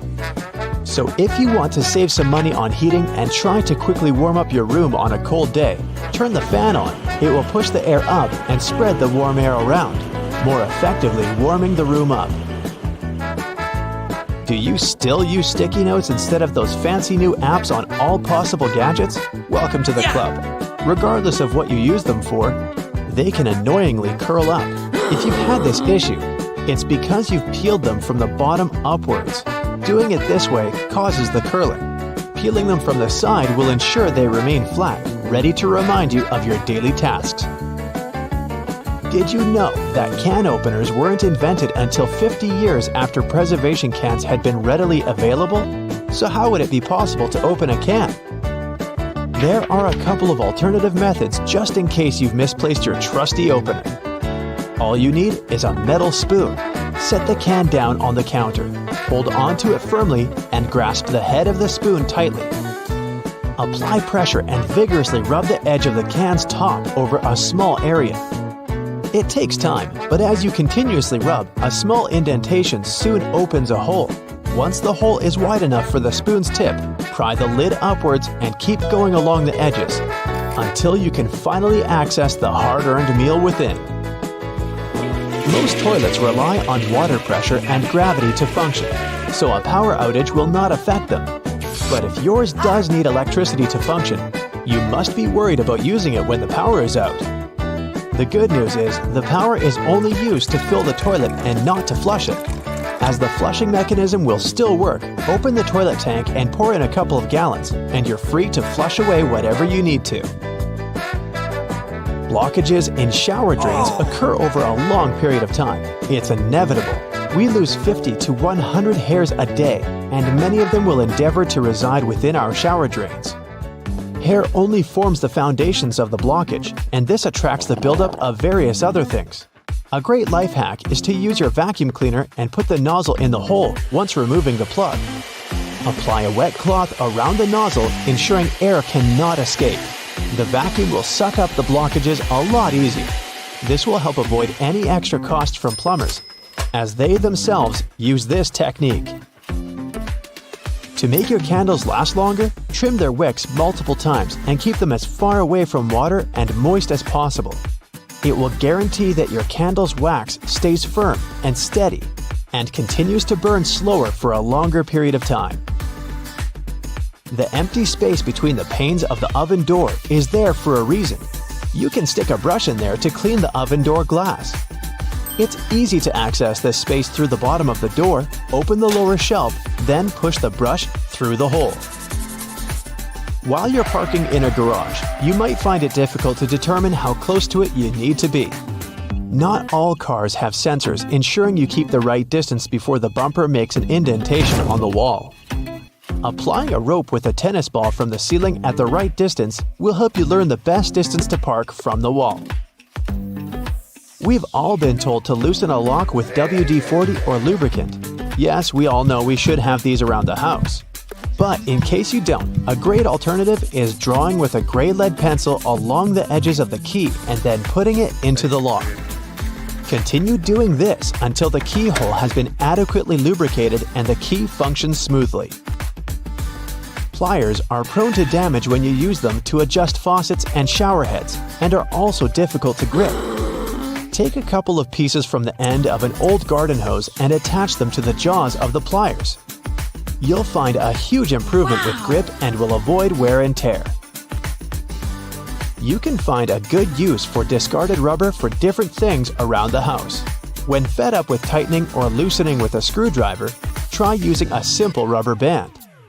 Place part of it into the screw grip and the screwdriver will have far greater traction. Moving cement blocks isn't safe for your lower back. Even with a wheelbarrow, it can be a risky process to place the cement onto the ground without causing damage. 3 simple cylinder pipes can make a world of difference, regardless of the size of the block. Try lifting the edge onto the first pipe with a pry bar, then pushing and maneuvering as you gradually direct the 3 pipes towards the desired location. Just make sure you're not doing this on a slope. That first strike on a nail can be a great success or will result in a throbbing thumb. A bobby pin is perfectly shaped to hold a nail in place, allowing for your hand to be clear out of harm's way and for you to strike the nail without fear. Use a crayon instead of a pen or pencil while working with a wet saw to ensure the markings are not removed. They will also be easier to see under the murky water. Checking the drains on the roof and determining when they need to be cleaned can take a lot of time. Using duct tape, attach a mirror on the end of a long broom and review whether the drains need to be cleaned. To further assist with your balance as you check on the gutters, attach a pair of old trainers to the end of the ladder. The spread of the shoe and its grip will ensure a further level of safety. Liquid caulk normally comes in huge tubes, so you can never use it all at once. The hardened tips of liquid caulk create blockages. Grab a used cork and drill through it to make a perfect lid, concealing the liquid caulk. Now it's ready to be used again with no blockages. You're trying on a pair of jeans, a dress, or a jacket, and are about to dig your hand into the pocket when you realize there's no depth to it. The pocket is simply not there. But why would anyone create pockets you can't put anything in? And now would be a good time to pick your iPhone up from off the floor. Well, the reason for fake pockets is simple. If a clothing item has a specific cut or shape, pockets may spoil it. They can alter the item's shape, either in the warehouse or already on the retail rack. The solution? Getting rid of pockets in key areas. Plus, fake pockets are obviously cheaper, and they don't get stretched out. Interestingly, this practice goes back to the 17th century. That's when pockets were actually removable. They resembled small bags, and women, for example, could move them from one outfit to another. Unfortunately, it was also very convenient for pickpockets. They could grab such a pocket and run off with it. Then, clothes became more streamlined, and slim pockets started to be sewn right into them instead of attachable bags. This was believed to make the shape of a person's silhouette more alluring. But soon, slimmer skirts came into fashion and pockets went out of it, and people started using handbags instead. These days, most pockets are real, but some of them are still fake. So, how can we make sure that we don't actually turn a fake pocket into a hole thinking it's a real one? Well, first of all, take a look at the stitching along the edge of the pocket, where it's supposed to open up. If you see a single loose thread, just snip a piece of it and start pulling gently. If the pocket is real, the thread will easily come out. But if you feel that the stitching won't budge, most likely you have a faux pocket on your hands. If this is the case, just leave it be. Now let's move on to some other everyday objects that may be hiding some secrets. For example, those lines on some kinds of chips. For one thing, they help with the distribution of spices and seasonings. In other words, all those substances that make your chips taste like cheese are mostly stored inside the lines. Plus, the lines make chips crunchier. Highlighters are filled with a special semi-transparent fluorescent ink that can glow in dim light. Yellow and light green hues are the most popular because they don't prevent you from seeing the text after black and white photocopying. Photocopiers perceive yellow and light green marks as almost non-existent and don't print them. Now, back in the day, the first jeans had one problem. Workers and miners, who were the original jeans wearers, put too much pressure on the poor piece of clothing. As a result, the seams couldn't withstand the stress and tore. So, tiny metal studs were invented to prevent this from happening. Most metallic zippers have a hidden lock inside them. That's why you shouldn't leave the zipper handle in an upward position. When you pull it downwards, it automatically locks. It's all thanks to several tiny grooves hidden underneath the handle. Now, about those horizontal lines on plastic bottles. They help hold bottles up. Some bottles are produced from soft plastic. Without the lines, they wouldn't keep their shape. Instead, they would twist easily or even break. Bath foam isn't only for fun or a nice smell. It helps regulate the temperature too. The bubbles keep the water hot, and you can enjoy your bath a bit longer, with or without your rubber ducky. Ever notice that layer of clear liquid in gel pens? It's called the ink follower or stopper fluid. The gel in such pens contains pigment particles dissolved in a polymer solution. The gel should be thick enough to keep the pigment particles suspended, but also thin enough to flow first onto the ball and then the paper. The main task of the stopper fluid is to be a barrier to prevent the gel from evaporating or leaking out. Without this transparent fluid, your gel pen wouldn't function. The fluid always stays in one position and doesn't get dissolved with the gel. Neither does it move backward or flow out of the pen. The holes in the bottoms of your earphones allow air to circulate up and through the speakers. It allows to increase low frequencies, making the bass sound deeper. The quality of the sound also becomes much better.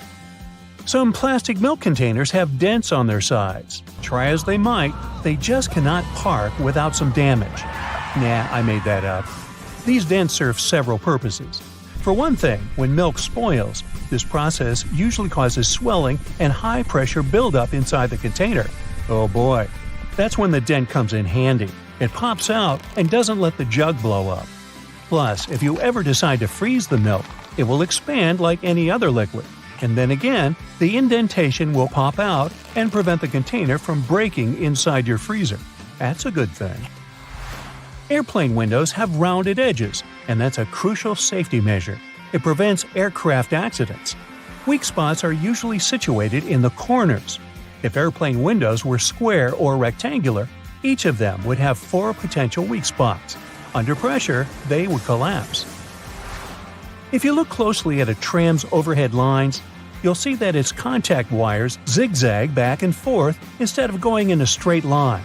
The thing is that all trams have pantographs attached to their roofs. The upper part of the pantograph is gradually worn down by the overhead wire and eventually needs to be replaced.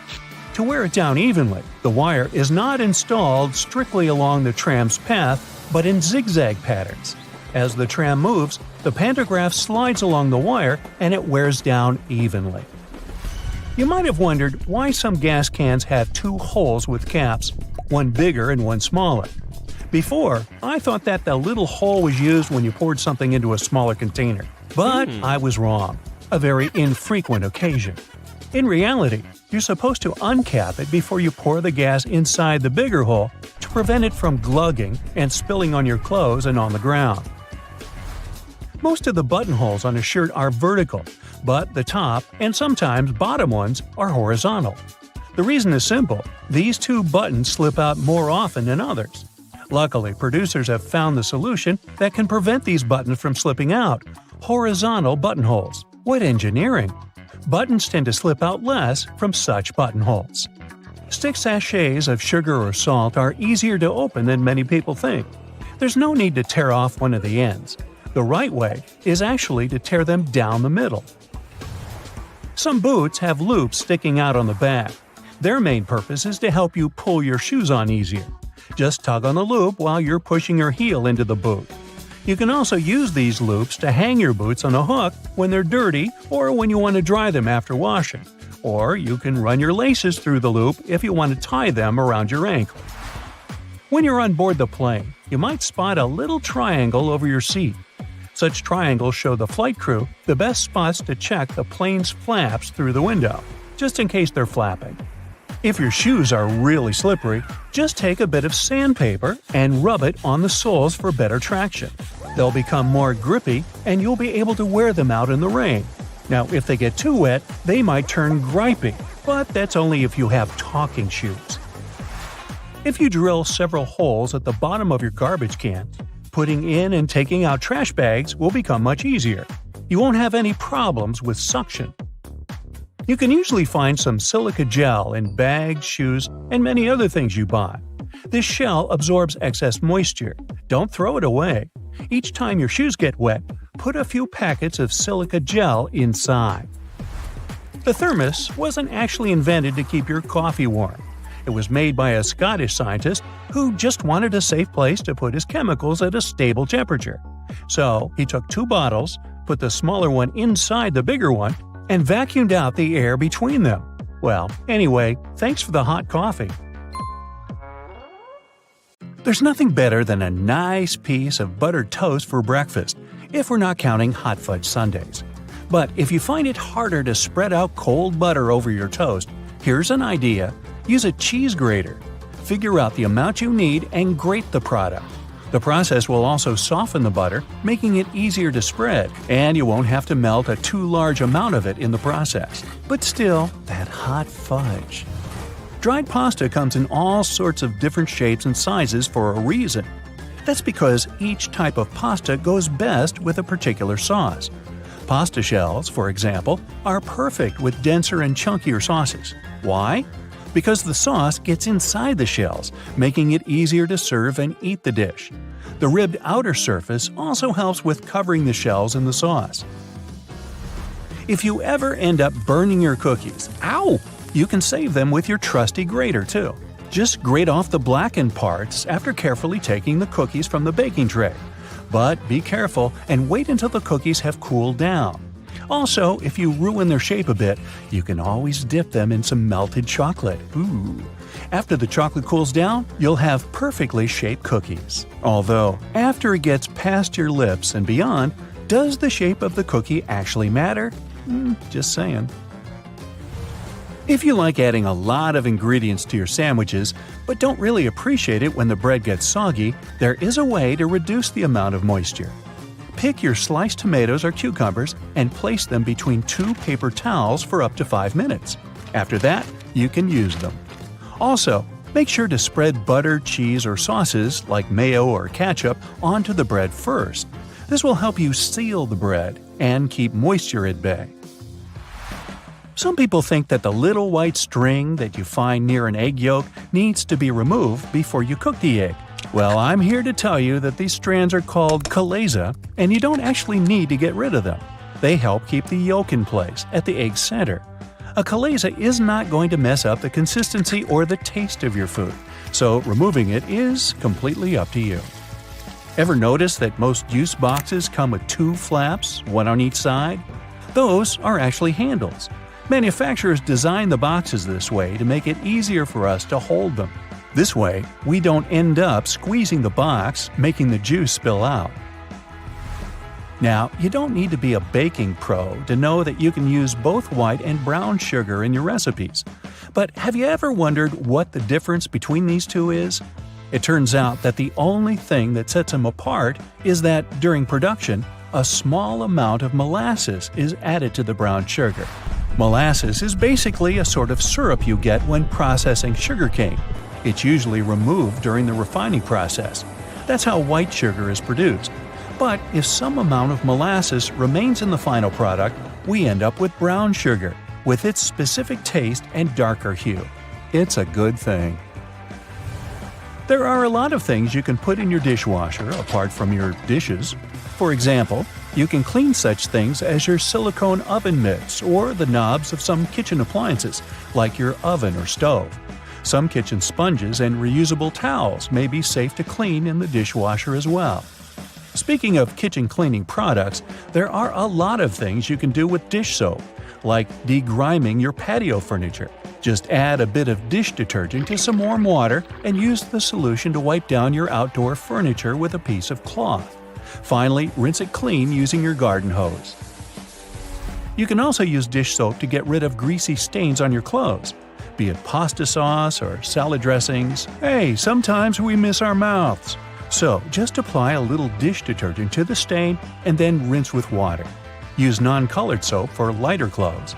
For more difficult stains, let the dish soap sink in for a bit, then throw the piece of clothing in the washer as usual. And think about maybe getting a bib. If none of the methods have helped you organize your closet, and you're still overwhelmed with large piles of clothes, there's a simple way that might be effective. It's called the one-in, one-out rule. That means for every new piece of clothing you buy, you need to get rid of one you already have. That means you'll always be decluttering your space. To make it easier to find something in your closet, good luck. Keep your most used items at eye level. This way they'll be easier to find and pull out when you're in a hurry. Those items that you tend to use less often, like your evening clothes for example, can stay on the shelves above or below your eye level. You can make good use of old spice tins. If you glue some powerful magnets to the inside of the tins, they can double as magnetic shelves. You can use them for all sorts of everyday items, like kitchen pliers, ice cream scoops, or even cutlery. You can also place them on any metallic surface, like your refrigerator door. They'll blend in nicely with your kitchen magnets. Hidden in your laundry room, there's a great tool for picking up pet hair. It sometimes works better than lint rollers. Take a dryer sheet and, using some elbow grease, you'll get rid of that dog or cat hair in no time. It works on all sorts of surfaces, but it's especially effective for upholstered furniture. Now, if you don't like it when a door starts squeaking whenever you enter a room, get a bar of soap and rub it straight on the hinges. This will only help for a while though, but it'll do the trick until you manage to get to a hardware store and, buy some oil. Have you ever noticed that in some elevators, there's a star next to the number of a specific floor? No, it's not to indicate where my office is. It's there to point out where the nearest exit is. And it's not always on the first floor. It's most likely located on the floor closest to the street. Have you ever wondered why stop signs are red? Well, back in the day, they didn't actually have any particular color at all. Before the 1920s, they didn't even have a standardized shape. In 1922, though, someone came up with the octagon, but initially it was painted yellow, all because the red coloring tended to fade out too quickly because of sun exposure. So yellow turned out to be the best option. It took another 30 years for fade-resistant enamel paint to be invented. We ended up changing the color of the stop sign back to red. After all, it's still the best color if you want something to be easily noticeable. Do you know there's a type of rose that can grow taller than people? According to the Guinness Book of World Records, the tallest rose bush ever found grew in Vienna, Austria. It was a staggering 28.5 feet tall. Yes, it arose to a great height. In the same way we all have unique patterns on our fingerprints, no two tigers have the same set of stripes. It makes it easier for people working with this feline species to distinguish one tiger from another. I'll bet you didn't know the White House has its own flower shop hidden in the basement of the building. It's supposed to provide flower arrangements for all sorts of events that take place there. It's probably no surprise that pizza has become an American staple dish despite its Italian origin. People in the US love it so much that they buy 350 slices of pizza every second in the States. Man, I'm not getting my fair share. To manage the huge demand for this delicious dish, around 17% of all restaurants in the US are pizzerias. Finally, there's a way to make lemon juice without the seeds getting into your beverage. Try cutting the fruit in two and squeezing it with a pair of kitchen tongs. The pointed end of the lemon should be facing down. The juice will flow down, but the seeds will remain inside the lemon. Ooh, lemonade. It goes well with pizza. Ladies and gentlemen, please welcome our special guest today, the garbage bag. Canadian inventors created this irreplaceable household item about 70 years ago. Today, it comes in a huge variety of shapes, colors, and sizes. And if you think it can only serve one basic purpose, I have a big surprise for you. It can even prevent you from unwanted communication, but more on that later. What if I told you that you've been using your garbage bags wrong your entire life? If you take a closer look at it, you'll probably notice that the seam is inside out, and it's not by accident. In fact, you're not supposed to shake up the bag to open it. You gotta place the bag over a garbage can like a hat, and then just push the middle of the bag down to the can. No worries, you're not the only person who didn't know that. This eye-opening trick went viral online and got millions of views. Imagine that you need to dye your hair, paint walls, or mold a clay mug immediately, but you don't have a protective suit on hand. Here comes the good news. You can make one out of a plastic bag. It will take you less than a minute. Just find a bag wide enough to fit your torso. Cut one hole in the bottom of the bag for your head and make 2 holes for the arms on the sides. Voila! Feel free to make a hat from another plastic bag to protect your hair. When the job is done, you can wash this handmade suit and reuse it. Our next hack is for those who don't like to waste money. You can use a real plastic bag instead of a raincoat that looks like a plastic bag anyway. Just make a round cut for your face and you're ready to go. You can reuse it as many times as you want. You can use a plastic bottle to create a recycled bag dispenser. Take a large bottle. It can be either a bottle of soda or washing gel. What matters is its shape. It must be straight so you can easily store bags inside it. Wash the bottle, dry it, and cut off the bottleneck and bottom. Turn it upside down. There you go. Your bag dispenser is ready. You can use your imagination to paint and decorate your DIY project with stickers and lettering to your taste. When the design is ready, attach it to the back of the bottle and stick this holder to the wall in your kitchen or one of the cabinet doors. Imagine you've been planning a perfect hiking weekend for ages. But when you actually get there, it starts raining. Don't rush back home. Plastic bags will serve you well if you need to put your clothes or equipment on wet grass. Also, you can make an emergency sleeping bag cover using a large garbage bag. After the rain, it will serve as a nice mattress to lay under your sleeping bag to protect it from moisture and provide an additional layer for a cozy nap. Just fill the bag with some soft leaves and straw that lie on the ground, and there you go. A large garbage bag can be your best friend when you're camping with friends somewhere in the wild. You can turn it into a temporary handmade shower, toilet, or even a dressing room out of it. Just hang it on the tree and no one will spy on you. If you went for a walk wearing a pair of your favorite shoes that get wet easily, here's an easy tip to keep your socks dry. Put plastic bags over your socks. Tuck the edges of the bags into your socks or trousers, and then put your shoes on. There's one obvious drawback though. Feet can slip inside the shoes, so be careful. These plastic socks are also handy when you're trying to put on tight jeans that usually make your feet stick inside them. Have you ever had your bag torn at the worst possible moment? A plastic bag with handles can become an emergency backpack. Just place your stuff inside the bag, put your hands through the handlers, and you're ready to go. A garbage bag is also a good material for book covers. You can reuse multicolored bags to create a unique pattern for your favorites. You're moving to a new house and packing all your belongings. Suddenly, you run out of boxes. Sounds familiar? No problem. Grab a package of large garbage bags and pack the remaining stuff. Unlike boxes, This packaging will protect your property from rain or snow. Garbage bags are especially good for packing blankets, pillows, and stuffed toys. If you need to make a vacuum packing for your clothes or stuffed toys, simply put your belongings in a trash bag, place a tube from your vacuum cleaner inside the bag, and then turn it on.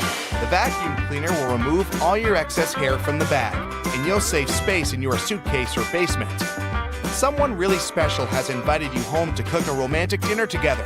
Finally, you want to show all your extraordinary cooking skills, but your special someone doesn't have an apron, and you don't want to mess up your new outfit. No worries. Make an emergency apron using a large garbage bag. It will surprise that special someone even more. Speaking of stylish outfits, are you familiar with the term garbage bag dress? Celebrities and famous fashion brands shock the audience with outfits looking like trash bags from time to time. Some of them actually make outfits using garbage bags like fabric. It's a popular option for young artists who can't afford to buy and use expensive fabrics. Garbage bags are very flexible, so they are a useful material for making patterns for future outfits. When it comes to garbage bags, the DIY project's possibilities are almost infinite. People use bags to make lampshades, clothes covers, small cosmetic bags, makeup organizers, recycled glasses, and whatnot. Some even weave baskets, bags, and floor rugs out of them. It's pretty easy to handcraft a rug.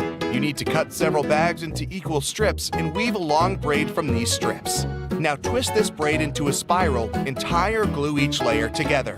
To secure this entire construction from breaking, you can screw your rug on a sewing machine from the middle to the edges, as if you're drawing a star. This plastic braid can also serve as emergency laces, a rope, or a handmade ribbon for decorating gifts and flowers. Filmmaking is another yield where garbage bags can be real stars. If you're shooting indoors and the sunlight is too sharp, you can put white garbage bags on all windows to diffuse the light or to set the white balance. Black light-proof garbage bags may serve you as a shading curtain to get rid of the sunlight in the room whatsoever.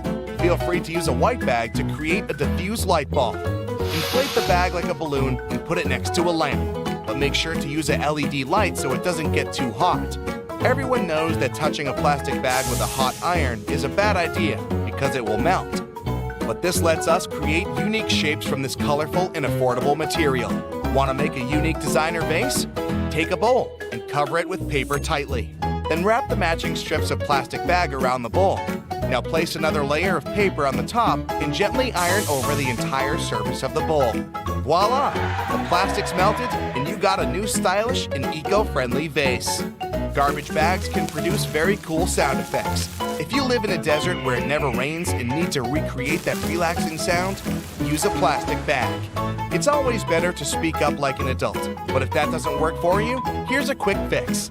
Next time some annoying person calls you, don't bother to make excuses why you can't talk right now. Just grab a garbage bag and rustle it into your phone speaker yelling, "Hello? Hello? I can't hear you!" Confession time. Have you ever used this trick? If you ever find yourself stuck in the trunk of your car, stay calm. All cars are supposed to be equipped with an emergency latch to help open the trunk from the inside in the unlikely case it happens. These latches are so well thought out that they can be opened by people of all ages. More so, handles are designed to glow in the dark, too. You can even pull them with the mouth if there's not enough wiggle room to use your hands. Never mind how you ended up in the trunk in the first place. Moving on. If you're ever working with needle and thread, remember you don't need to stick the needle directly into the spool. You may end up losing the needle altogether. Not to mention you can easily hurt your fingers. A lot of modern sewing kits these days come with a designated place for safeguarding the needles. It's located at the bottom part of the thread spool. You'll just need to pull it out. It's even made to hold multiple sewing needles at a time. Disposable ballpoint pens come with a little secret of their own. Did you ever notice that in some of them there's a small hole in the plastic part? It's actually a rudimentary ventilation system. It's supposed to let the ink easily make it to the tip of the pen. Okay, I know it's in the name, but you really don't need to shake the seasoning shaker to get any product out. Don't believe me? Hey, you're not the only one. Go grab your favorite seasoning bottle out of your pantry. If it has one of those removable plastic caps, it's perfect for the experiment. Instead of shaking the bottle, try holding it from the plastic cap while it's upside down. Now gently twist the bottle from side to side and, before you know it, you get some gorgeously flowing seasoning without having to wiggle the shaker and make a mess all over the stove. On the same note, most salt and pepper shakers should have ridges on the bottom of the glass portion. In case you get any seasoning stuck in there, place the bottom of the salt shaker against the bottom of the pepper shaker and wiggle it around so the ridges click with each other. The seasoning should easily pour out now without you having to open the bottle. In colder weather, you often have so many clothing layers on you that you can hardly feel the purse or back straps on your shoulder anymore. Not to mention how fast they can slide off. Some jackets come with a built-in solution for that, in the form of a small tab on the shoulder with either a hook or a button. It's meant to be opened and closed comfortably, so you can keep your purse in place at any time. You're most likely using it merely to peel the skin of potatoes, carrots, or cucumbers. But you can use your vegetable peeler for chopping fine strips of onion as well. Just cut the onion into quarters vertically and then start slicing. This might also help out with those embarrassing onion tears. Most people miss this one, but should you ever have a closer look at your toothpaste tube, you will surely see some sort of coloring there, either a dot or a block. Colors can vary. They can be black, green, red, or even blue. These color spots are actually meant to help the assembly machines back at the toothpaste factory. They recognize when and where these machines need to cut the toothpaste tubes and proceed to fold them for packaging. For most types of footwear, if there's anything that seems a bit out of place, always know that it's there for a reason. Most manufacturers don't put extra items on shoes just for fun. It would definitely be a waste of time and resources. For footwear like boots, for example, there's often a small loop at the top back of the shoe. It's there to help you when you need to put the shoe on, since you can quickly pull on it. Plus, you can also hang the shoes somewhere, most likely to dry, since most boots are meant to be worn in the colder weather. Now, I've been guilty at least once of overdressing with a bunch of layers just so I won't need to jam everything in my check-in bag. But does it become a problem when you actually have to get seated? What do you do with your coat or your jacket? Well, have a closer look next time you board a plane on the seat in front of you. The hook that keeps the tray table upright can double as a jacket hook. As long as you don't need to have any meals while in the air, you're good to go. Now, most mascaras expire within 3 to 6 months, I'm told, depending on the manufacturer. But you can help speed up that process if you're not careful enough. Continuously pumping the mascara wand, trying to mix in the product actually pushes more air into the tube. This can make it dry much faster, and you evidently won't get the desired results with it anymore. There's an easy way to check if your mascara is still good enough to use. If you don't hear a popping noise when you take the brush out, you may very well need to go get yourself a new mascara tube. Now, I know we're living in the era of Bluetooth-connected devices, but for better quality sound, they still recommend using headphones that connect via audio jacks. Remember seeing black ridges on those jacks? They aren't there just to make them fit when you plug them into your phone or laptop. Made out of a special insulating material, these bands are meant to guard the wires when sound is being transmitted. Based on the number of bands, you can figure out which end goes where. Some empty space under noodles in a cup doesn't mean the company producing them wants to cheat you out of a full portion. No. It's a manner of keeping the noodles intact during their transportation. It also helps with the circulation of hot water that is poured over the products before you can enjoy them. The V-shaped neckline was initially designed to serve a bunch of objectives. First, as a way of prolonging the life of the garment that would maintain its shape over the years. It's also there to fit your head through the shirt in case it needs some stretching. This way, it ensures a snugger grip around the neck. Lastly, it helps absorb sweat in case you're wearing the shirt while exercising. Now, it's not necessarily a custom anymore, but you may have stumbled upon a dinner jacket with an additional mysterious pocket on the right side. Turns out, this pocket was used by men to easily reach their train tickets, since most of them had to travel to work every day. It helped them keep their jacket buttoned up, but also benefited from the use of a pocket. Now it's only added as a decoration, and it doesn't serve an actual purpose anymore. Speaking of things we don't use these days, or at least for their initial purpose, did you know Play-Doh was originally a cleaning product? In the 1920s, the market was in need of a product that could help them wipe the wallpapered areas around coal-burning furnaces. The recipe for what we now know as Play-Doh was thus invented. It was manufactured in white only and was supposed to clean wallpaper by being rolled back and forth over the dirt. It was only later, in the 1940s, that new products for cleaning wallpaper were brought up, and Play-Doh was redirected toward another area of the market. Now, while I enjoy a nice piece of toast for breakfast, isn't it pesky to have to clean out the toaster? Well, not anymore, since I recently found out that toasters have a slide or a panel at the bottom that helps get rid of all those annoying breadcrumbs easily. Now, there used to be a time when you could only have access to video games by inserting cartridges in your console of choice. These tiny objects gave many doctors a lot of headaches. People soon started popping up in hospitals after swallowing small game cartridges, especially the younger generation.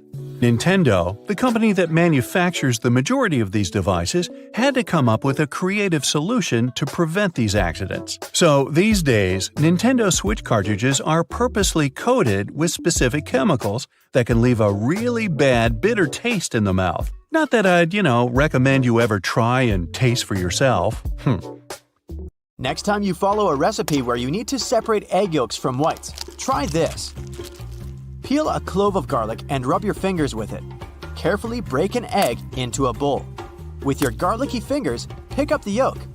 And voila, you can now marvel at how perfectly it separates from the egg white. If it's egg peeling time, there are 2 easy ways to do it. When cooking eggs, add a teaspoon of baking soda to the boiling water. This will make peeling eggs much easier.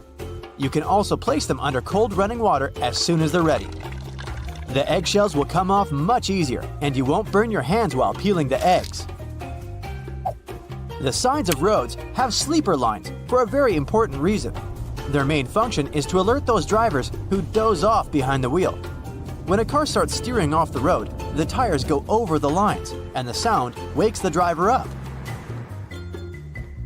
Those price tags and labels that come glued to your Tupperware are easier to remove than you might think. No need to waste hot water and soap trying to remove them. Take a hairdryer instead. Blow some hot air directly onto the tag for a minute or so. There you go, the label comes off at once. White household appliances might get yellow with time.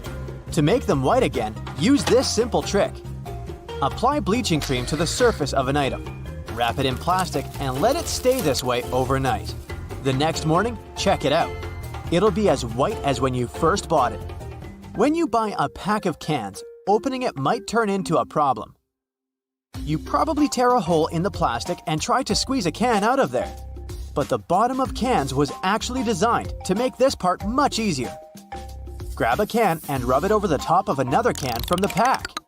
A circle the exact same size of the can will be cut out. This way, you can easily remove the new can from the pack without destroying the entire thing.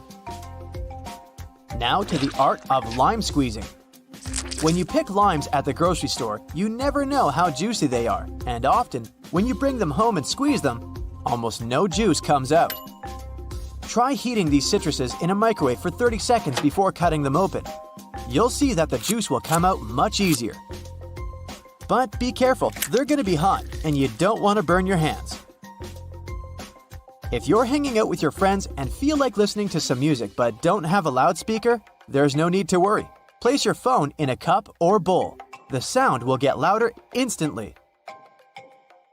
If you don't have a hanger at hand but still need to hang your shirt, this trick is for you. Most dress shirts have a tiny loop on the back between the shoulders, and you can use it to hang your shirt. How about the worst case scenario? Your phone is running out of battery and you're running late. Try this simple trick. Switch on airplane mode. Your phone will charge to 100% in no time.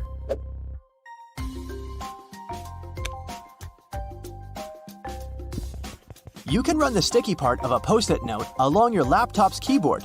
This will help remove tiny bits of food and dust that get stuck in between the keys. Avoid putting really hot food into plastic containers.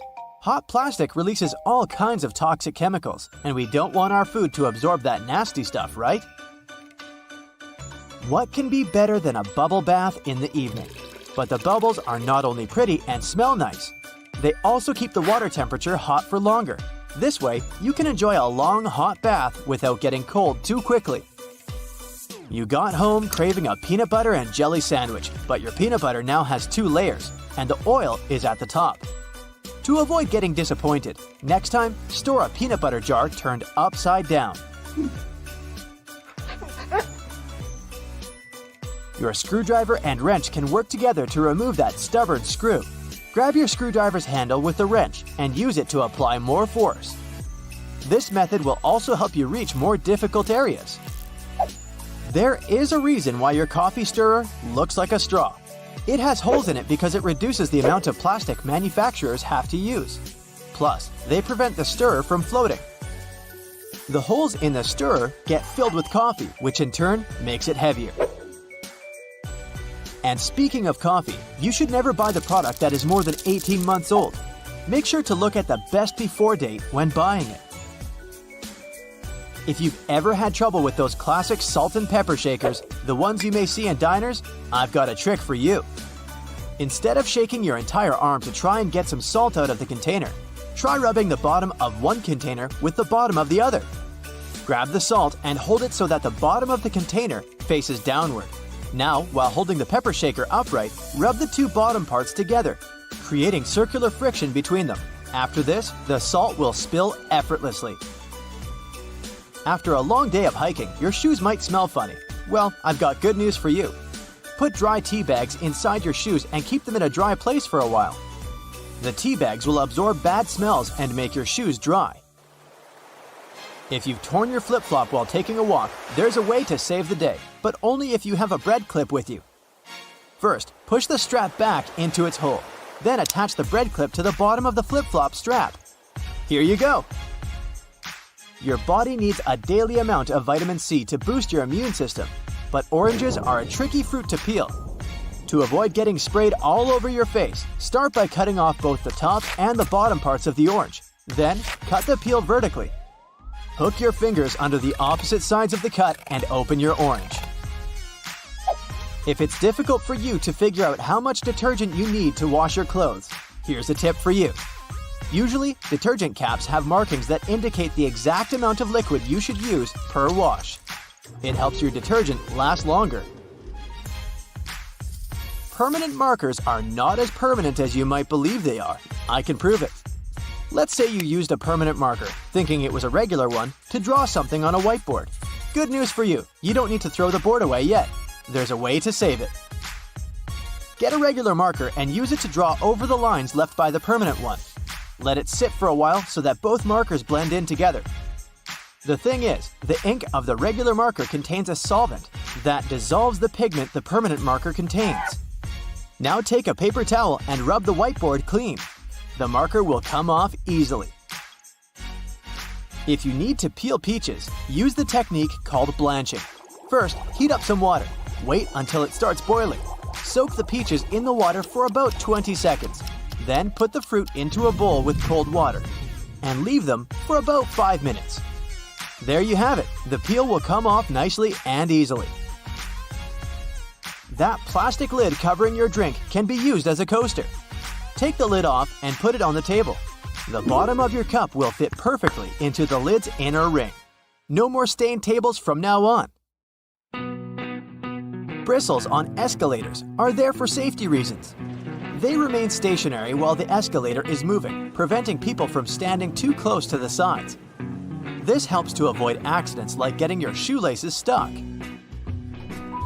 If you pay close attention to elevator doors, you'll notice they have a small hole in them. This is a keyhole, and only authorized personnel have the key to it. They use it in emergency situations or during a regular maintenance routine.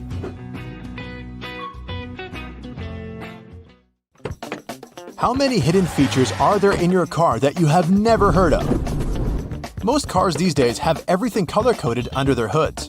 It makes it way easier to know what you need to supervise between services, like the dipstick, the oil cap, or the coolant.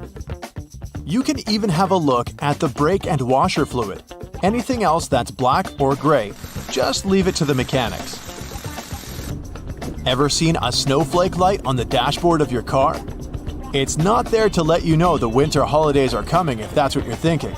It's actually a sensor that indicates the exterior ambient temperature. It gets activated and pops up the light whenever there's a road warning due to a sharp drop in temperature. It may sometimes even come on with an audio warning or a message on your dashboard to warn you that the roads may be getting icy, so you can either adapt the speed or change to the appropriate tires if necessary. Most cars come with added features for the summertime too, like those neat sun visors. Yours might have an added bonus you might want to check out. We all know they twist to help the driver out when the sun is not shining from the front. But some of them can also extend, so they can provide shade to a larger area.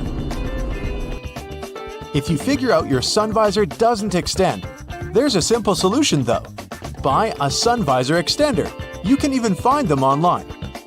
They work by being attached to your existing sun visors or windows for better shade coverage and visibility. Let's find some hidden features at home. It's not rocket science, but there is a wrong way to make ice in the freezer, and that's because you're probably not using the ice cube tray correctly. They come with that particular shape because you need to fill the trays until there's a layer of water on the top. This layer will help remove the cubes faster from the tray because it will crack when twisted and leave each cube poking out. You can then grab them in no time and enjoy your drink. If you find that the heat on your oven is too high or you need to cook some delicate dishes that require more control over the temperature, there's an easy way to adjust that. The knobs on your oven should come with calibration screws on their backs. Pop out the plastic knob and adjust it to your preferences. Be sure to disconnect the oven from any energy source before doing it. Do you know what your stove and your car have in common? They both have hoods that you can open if you need to have a peek, or if they need some cleaning. If you look closely at the top of your kitchen stove, you will see two hinges located on the back corners. You'll be able to easily lift it up and clean out all the grime that's been stuck in there. Ever wondered why glue doesn't stick to the inside of the bottle? The answer is a bit more complex, depending on the type of glue. But the simple response is, well, it doesn't have any air in there. PVA glue contains some molecules called polymers and water. When the glue is out, the water evaporates, leaving just the sticky polymers behind. Things are more or less the other way around with superglue. It has a chemical that solidifies as soon as it hits water vapors in the air. Did you know Microsoft Word has a feature that you can use for references and a bibliography? It's not only helpful for keeping track of everything, but it also automatically formats all the information accordingly. If you like to surround yourself with as many houseplants as possible, here's an easy way to figure out if they need watering. Stick your fingers into its soil. It should give you a better idea than simply looking at the plant's surface. If you can reach 2 to 3 inches into the soil and feel it's dry, the plant most likely needs some hydration. However, this trick does tend to work better with smaller potted plants because of the limited depth. In any case, it's always best to research the plant's needs in terms of watering and sunlight before committing to a plan. And always be careful not to damage its roots. Be honest, you indeed have clothes you wear all the time and some that just sit there in the back of your closet that you've most likely forgotten about. Here's a neat way to figure out which one is which. For starters, you'll need to turn all of your hangers backwards. If you really feel like putting more effort into this project, you can wrap some pieces of electrical tape on the hangers and write the start date on each. After that, everything is pretty self-explanatory. Each time you wear a particular item, turn the hanger around, making it face forward. After 6 months or a year, all those items that have yet to be turned around should go to donations or yard sales. Another great way to use hangers to help you with your wardrobe organization is to use them for your scarves. They will be wrinkle-free, but you can also see them a lot better and have a clear view of the scarves you actually use and those you should let go of. If you're looking to increase the storage space in your wardrobe, especially when the season changes, go pick yourself up some vacuum-packed storage bags. After that, you just need to fold your garments or other pieces of laundry, like bedding or blankets for example, and place them in the bags. Turn on your vacuum cleaner, place the nozzle on the bag seal, and remove all the extra air from the bag. It helps with reducing the storage size of clothes and keeps the clothes clean, dry, and moth-free. Should you have an empty basket lying around and you aren't sure if you want to recycle it just yet, you can always repurpose it as a cool lamp. Wicker baskets work best for this. Just cut a small hole in the bottom of the basket and place a pendant light kit there. You can even paint it manually or spray paint if you need it to be in a particular color. Another way to neatly repurpose things around the house is to use leftover cookie jars to store dryer balls, but the sky's the limit here. You can also use dryer sheets to remove dust from screens around your house, like computers, laptops, or TVs.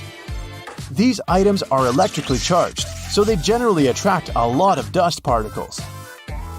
Dryer sheets are made to reduce static cling, so they won't only remove the dust but also help keep it at bay for a longer period of time.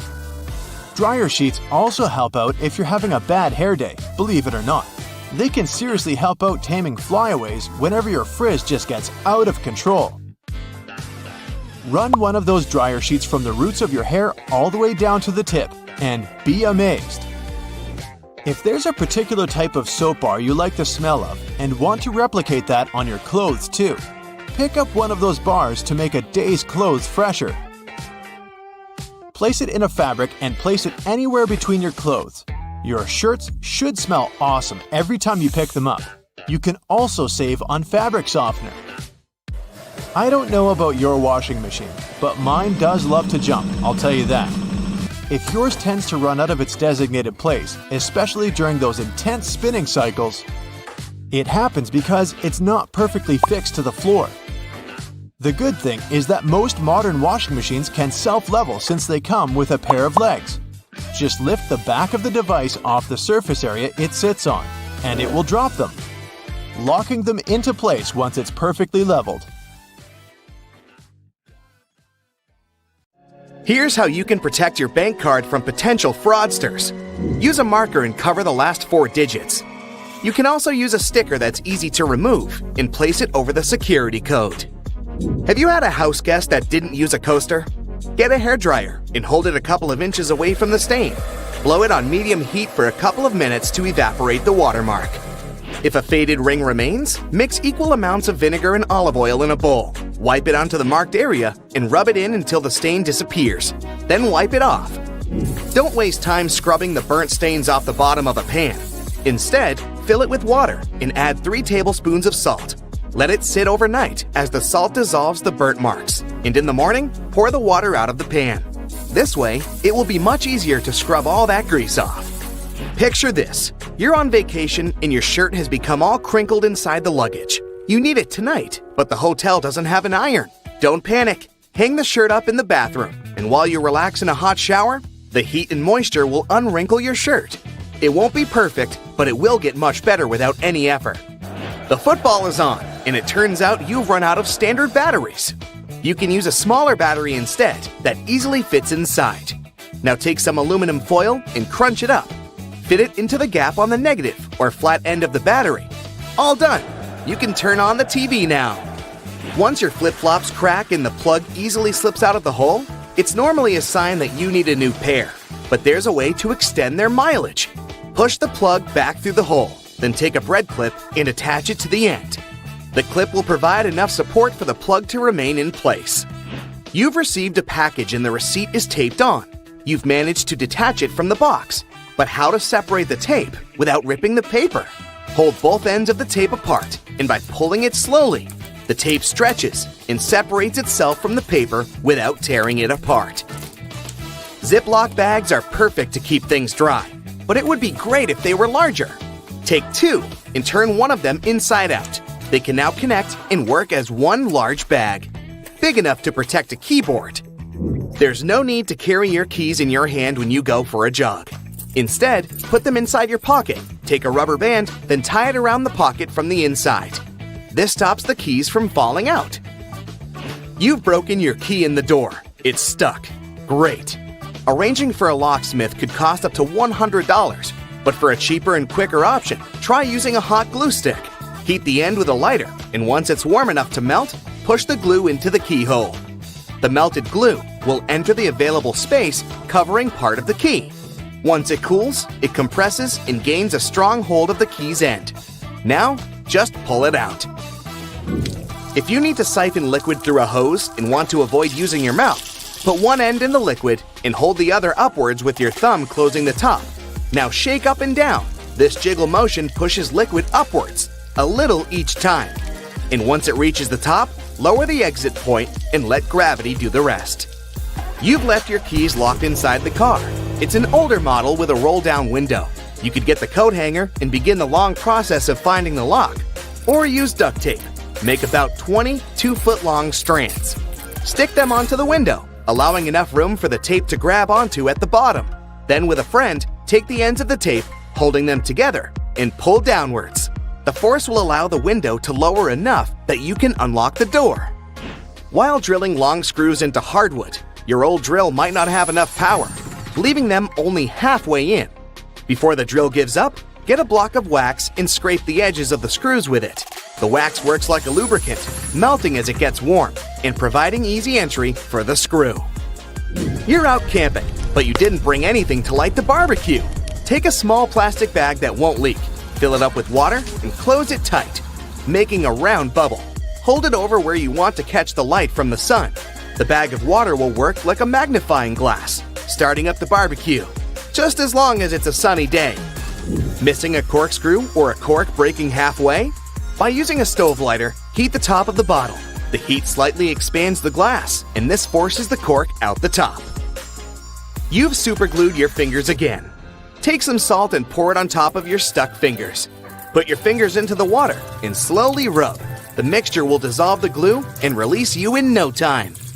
While hanging up a painting, it can be impossible to find that stubborn nail. Place a fork upside down and insert it so the nail is in between the middle fork teeth. The fork has provided a long arm that's separated from the wall, making it easier to slip the string of the painting over the nail. Once it's perfectly balanced, simply remove the fork. You need to put a cake into a container, but taking it out again later by lifting it up from the inside might ruin the cake. Put the lid upside down and place the cake on the lid. The base of the container is now the lid, making it much easier to access, slice by slice. Pour out water more efficiently from large jugs and bottles by swirling. This will make the liquid inside spin, creating a vortex. The vortex allows for the air to flow back into the bottle as the water pours out, much faster than the glugging alternative. There's an easier and less messy way to remove eggshells from a boiled egg. Once fully boiled, crack the shell on both ends by tapping them. On one end, pinch off the shell. Use the opened end to blow with your mouth. The force of air will push the flesh and expand the eggshell, forcing out the egg undamaged. When the hinges of your laptop break, repairing them can cost up to $300. A far cheaper fix is to buy a picture frame and tape it to the back of the screen. You've dropped a small piece of jewelry on the floor, seemingly impossible to find. Take a stocking and place it over the end of the vacuum hose. Give the area a good vacuum and check the end periodically. You will eventually find it sitting at the end. You've drilled a hole in the wall, but the drill hole is now too wide. Remove the screw and find an object that is slightly shorter and thinner. Pieces of plastic, small wires, paper clips, or even toothpicks are perfect. Place whichever item you find inside the hole. It's filled the gap enough so the screw will now re-enter securely. Taking the trash out can put you in a gross scenario of getting bin juice on you. A great way to avoid this is by placing old papers at the bottom of the bag. Now, not only does it absorb all the liquids from the food and other sources, but also helps prevent bad smells from forming within a bin. Nobody likes mosquitoes, and pesticides are pricey. A cheap alternative is to take a plastic bottle and cut the top part off from the bottom of the funnel. After removing it, turn it upside down and put it inside the bottle. Mix 2 cups of warm water with 2 tablespoons of sugar. The mosquitoes will be attracted to the formula inside and become trapped. Now just sit back and relax without getting bitten. We know how much homeowners love to make their houses picture perfect. It can soon become a struggle, though, once you try to flatten out those pesky corners of a new rug. But there is one genius trick that can help. Just plop a few ice cubes and a heavy object on the corner, and voila! Flat rug. No more tripping over the rolled up edges. Sitting in your car, frozen and grumpy, watching your windows slowly defrost is about as fun as watching paint dry. And let's not forget the disaster that is wiping the mist off the inside. But hey, if you don't want to risk getting slapped with a fine, you better give this funky demisting trick a try. People have tried it all, but apparently it was the cat litter that won the condensation game. Just grab an old sock or pair of tights, fill them up with cat litter, tie it up, and plop it under your car's windows. It's so effective that it should do the trick in just 10 minutes. The cat litter works by absorbing the moisture in the air. Cleaning our stoves ain't fun either, let's be honest. But fear not, because one cleaning guru on TikTok has come to the rescue with a genius trick that'll make cleaning your stove a breeze. All you need is some oven spray, cling film, and a lot of patience. Start by spraying some cleaning product on the stove. Then cover the whole thing in cling film. Here's where your patience will be needed. You'll have to wait a whole day for the cleaning product to work its magic. But trust me, once you remove that cling film, the stains will have melted off. That leftover mess on your stove can be scrubbed off easily now. Finish the job using a regular cloth for the rest of the grind. It's time you forget about fancy schmancy car trash cans. Why waste your money on those when you can repurpose a plastic cereal container? It's small enough to fit in your car, and the flip-top opening means your trash won't go flying all over the place when you take sharp turns. Plus, just line it with a plastic grocery bag, and you're ready to go. Feel like your feet need a bit of pampering? You can skip the expensive spa day at your local salon. All you need is a sanitary pad, some toothpaste, and baking soda. Mix the toothpaste with the baking soda powder and spread it evenly on the pad. Place it on the soles of your feet and slip a sock on so it's nice and snuggly. The pad should keep the mixture and moisture in so you don't make a mess all over your house. After an hour or two, rinse off the toothpaste mixture with plenty of water. You'll notice how soft the soles of your feet have become. For that extra step, add some moisturizer too. Those trusty sanitary pads can be used for all sorts of stuff around your house too, like for freshening up your drawers. Just spritz some perfume on a pad. Place it next to your clothes of choice and voila! Your gym clothes, for example, will smell like a fragrant bouquet. And don't forget to throw one in your gym bag too.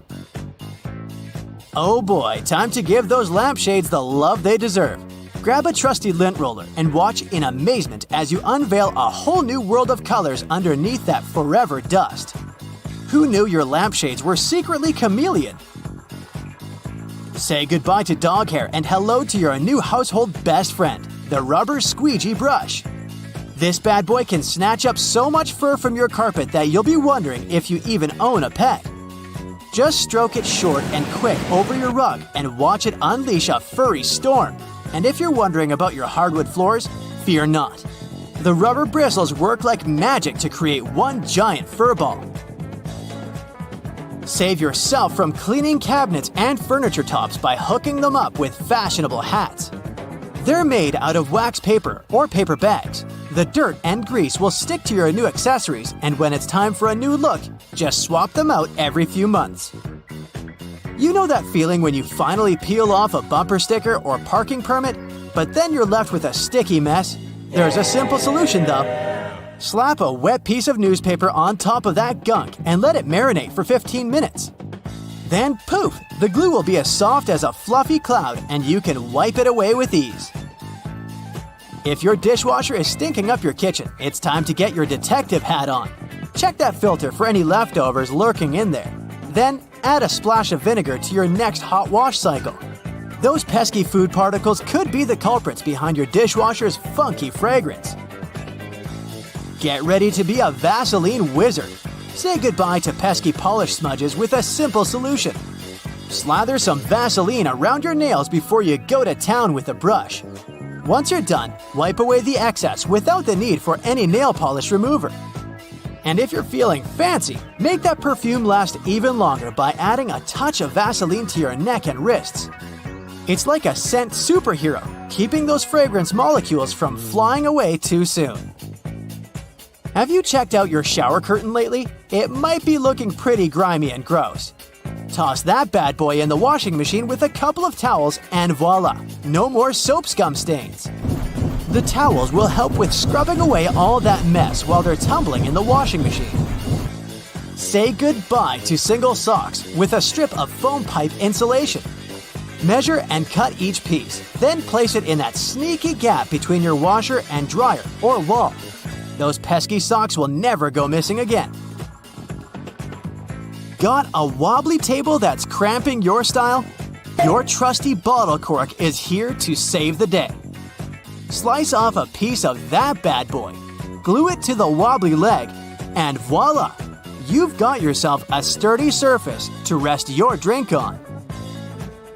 A hammer is more than just a smashing tool.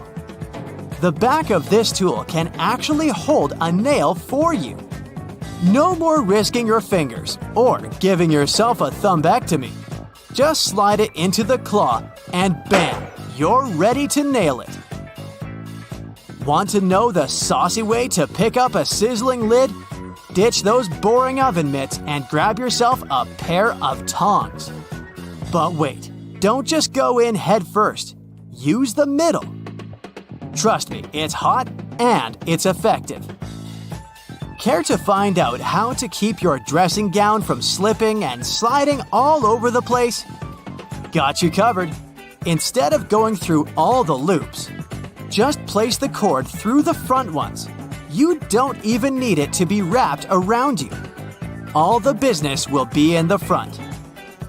Tie that cord up nice and tight, and you'll be strutting around in no time. Bet you didn't know the right way to light a multi-wick candle.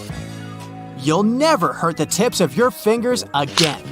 Truth is, you don't light them one by one. Just light the first one. Then angle the candle in the right position so it lights up the other ones too. So, apparently, we've all been using deodorant wrong. Who knew? You're supposed to lather that stuff on before going to bed. That's because our underarms are supposed to soak it in overnight for maximum effectiveness. I'm here to save you from the USB struggle bus. You know that symbol on the cord? Yeah, it's not just there for decoration. Align the seam with the opposite edge of the tongue, and voila! You're in business. No more flipping it upside down and sideways like a crazy person. Thank me later. Hey buddy, looks like you had some fun in the great outdoors. As adorable as those paw prints look, your mama still needs to clean them. Spreading soda over the carpet and then vacuuming it works like magic for such cases. Artistic people can be messy sometimes. No judgment here, I know it's all part of the creative process. But this hack will actually help save time from cleaning only to paint more. I think that's more than enough laundry detergent. Yep, she agrees with me. There's a way to make sure he uses the right amount next time. Just put the ice tray in the freezer and you'll have yourself jelly detergent cubes. Hey, this'll save you money too, you know. Cleaning your brushes is such a bore. It's definitely something that tests one's patience. This shaving foam hack will save you a lot of time. I feel like that amount of hair will clog the sink though. Remember what parents always say, wash your hands before eating something. But looks like that's not an easy task with those melted soap bars. A couple of rubber bands will help you save your soap. It won't be touching water all the time, and therefore, it'll last longer. Oh man, I hate it when bottles get all dirty inside. If you're not Mr. Fantastic with the ability to stretch your body into any shape, then this looks like an impossible task. Hey, wait, maybe I was looking at it the wrong way. Magneto's powers will work perfectly fine here. I feel like you'll need a stronger magnet, however. Wow, this bottle looks brand new now! Don't you just hate that cooking and cleaning takes forever, but eating the dish you made takes like 15 minutes? Guess that guy leaves all the hard work to the lady. Don't worry, miss, there's a way you can avoid this disaster. Just cover the surfaces with stretch film, and that's it!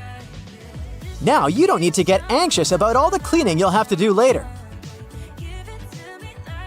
Hope this won't cause you to be late for your work. Because how are you going to explain this to your boss?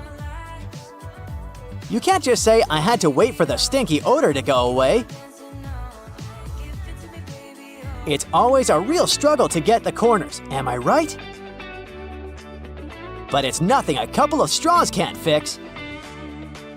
No dust left behind is the motto. You can firmly clean all the nooks and crannies that the regular vacuum head can't get to. If you're a jar collector like I am, then you already got everything you'll need for this hack. This is what being smart looks like, everyone. By the way, looks like you've been postponing doing the dishes for a while now, huh? Don't worry, no judgments. We've all been there. Those toothbrushes were basically swimming in there. But the glass filling up with water is inevitable, really. However, Orbeez balls can make the process a lot slower. Somebody needs to replace the paper towel. But don't head to the store just yet. I suggest you ditch paper towels altogether and go for this reusable option. You'll be saving a lot of bucks. Thank me later. Whoa, have you been collecting dirty makeup sponges or what? Don't use them until they're all clean. Otherwise, I'm pretty sure they'll give you pimples.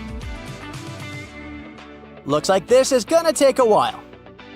But the satisfaction you'll get once you see them all clean will be worth it. These kind of look like Easter eggs to me. By the way, do you really need that many sponges to do your makeup?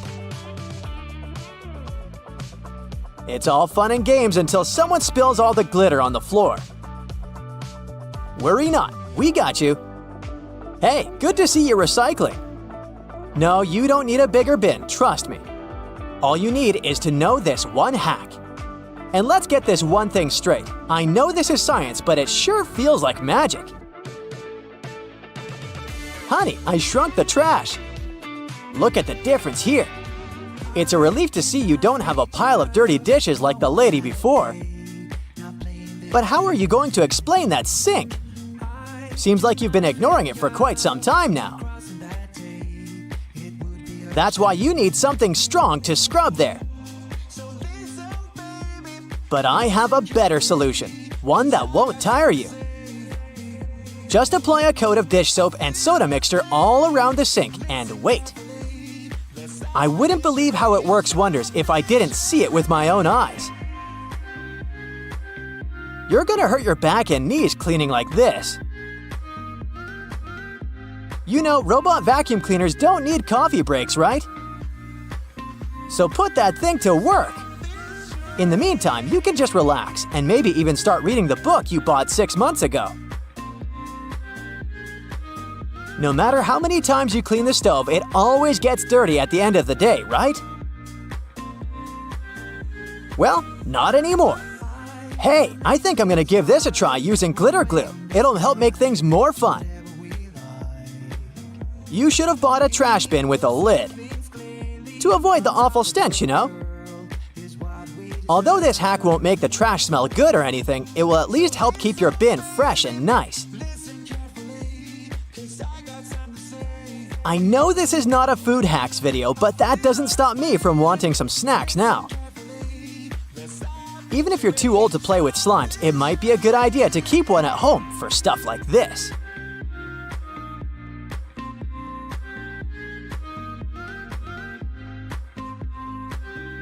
If I were you, I would still disinfect that with antibacterial wipes or something, just in case. Hey, it's her turn to pick the movie now. Uh-oh, someone's forgotten to add laundry powder to the shopping list. That's okay, you can still make your own with everyday things such as baking soda and a soap bar. This lady is one of the lucky ones because she has a dishwasher. Placing a piece of lemon, even one that's been juiced, will help freshen the load and leave your dishes looking shinier. This is why I never wear white socks if I'm going to visit someone else's house. Because I don't really want to see how dirty their floors might be, you know? Using bleach for situations like this may help, but it might also ruin your garments. That's why this hack is the better option to make white clothes look great again. You might want to clean the microwave after you're done, though. This phone case looks like it's been through some tough stuff. Let's give it the second chance it deserves. All you need to do is apply WD-40 spray, pour some soda, and rinse it out. By the way, if you have sensitive skin, you might want to wear protective gloves to avoid irritation. Better safe than sorry. Cleaning stubborn stains on a glass stovetop can be tricky. There's always the risk of causing scratches on the surface. That's why any type of scrubbing or scraping action is not advised.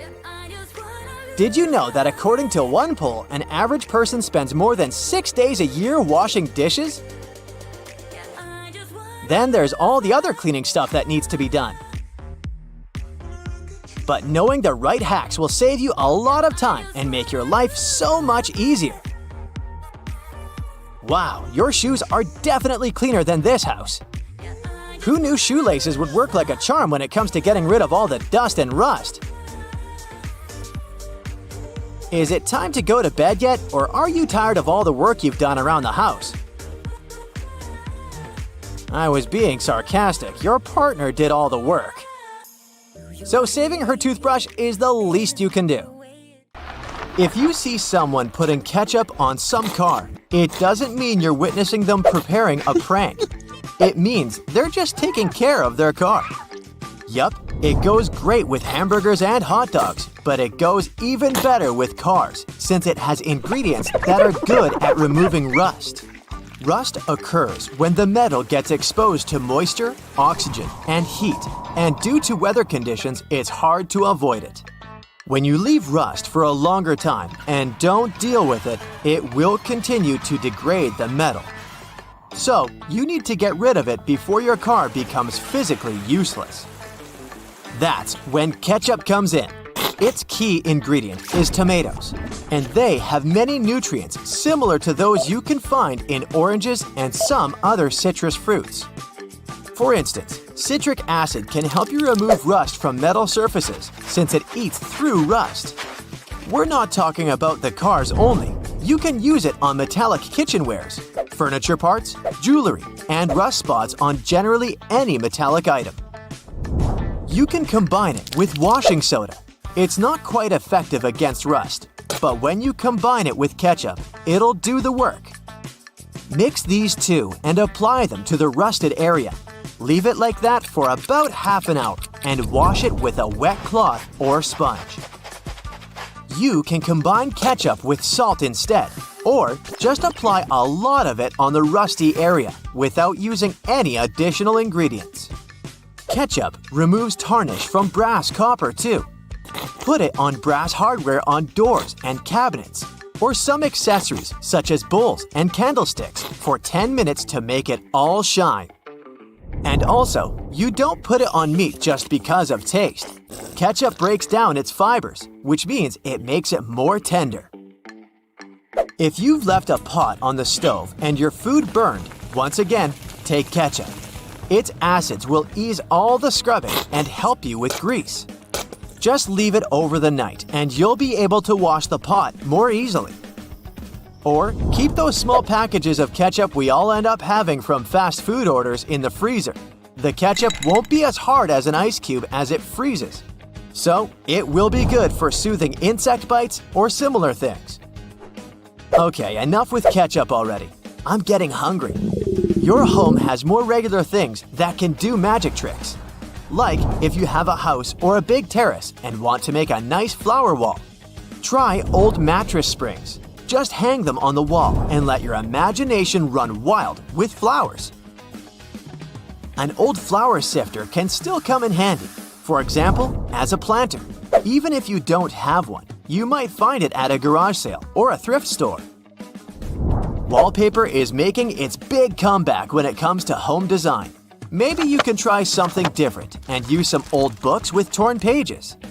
You just need to learn the basics of hanging wallpaper, and voila! You get a new cool place for your old books. There's a solution for the remains of an old book. Don't worry. You can have blocks where you'll keep your kitchen knives. It's pretty original, don't you think?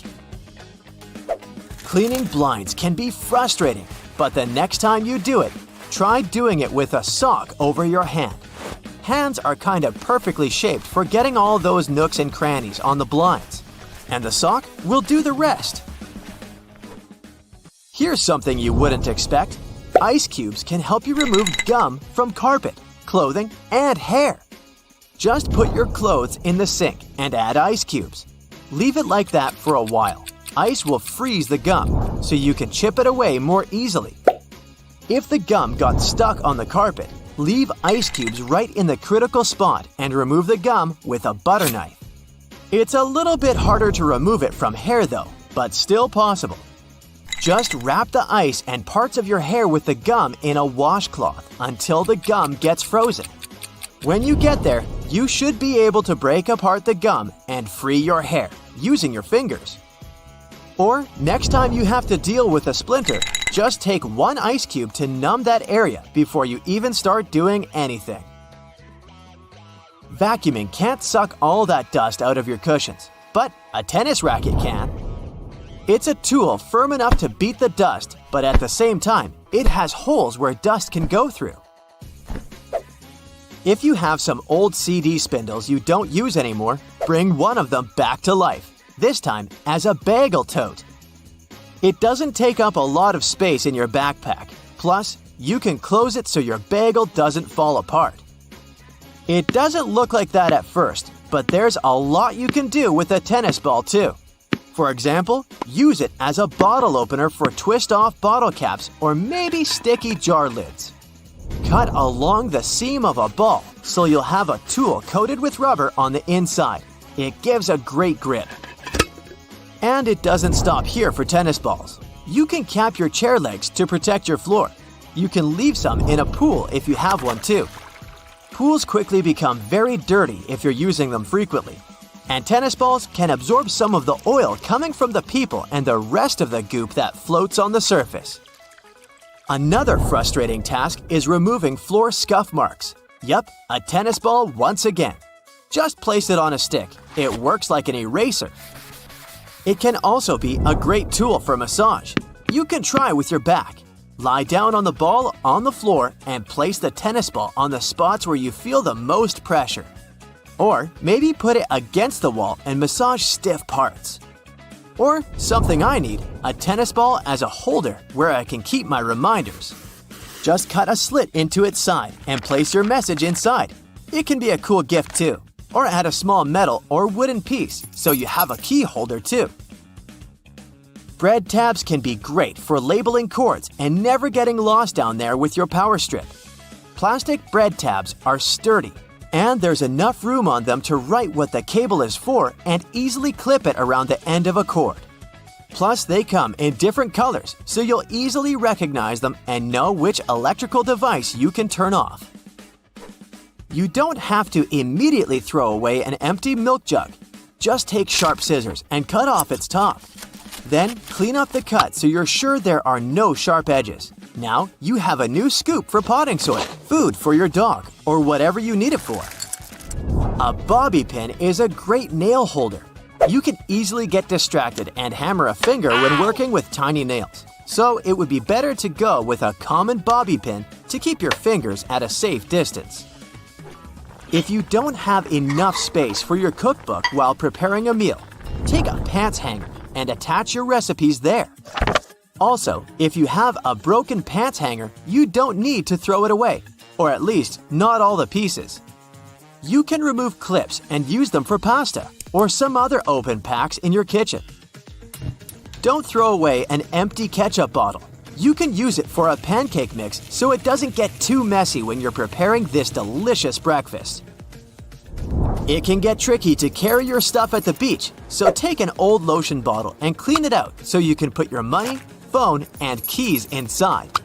Less chance someone will take any of this stuff even if they manage to take a peek inside your bag.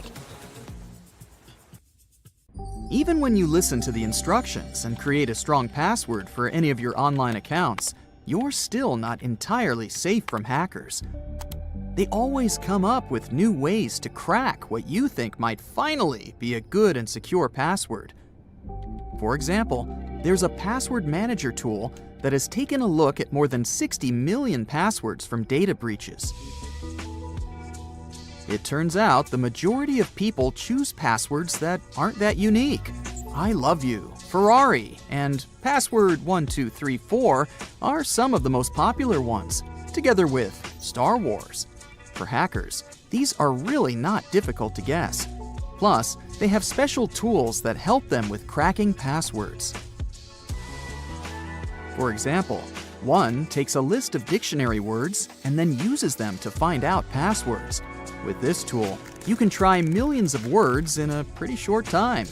It's able to do some sneaky things too, such as replacing an E with 3 or an A with an @ sign. This tool also noticed that there were a lot of people who believed they were unique and creative with their passwords because they used a tactic we call password walking. It's when your fingers walk across the keyboard, and you create a password using keys that are next to each other. For example, QWERTY or ASDFG. It may seem meaningless enough to be safe, but you're not the only one who's thought of it. And hackers know it. They can upload basically any number of different variations into some of their tools to test them out. So it's just a matter of time before they find out what your password is.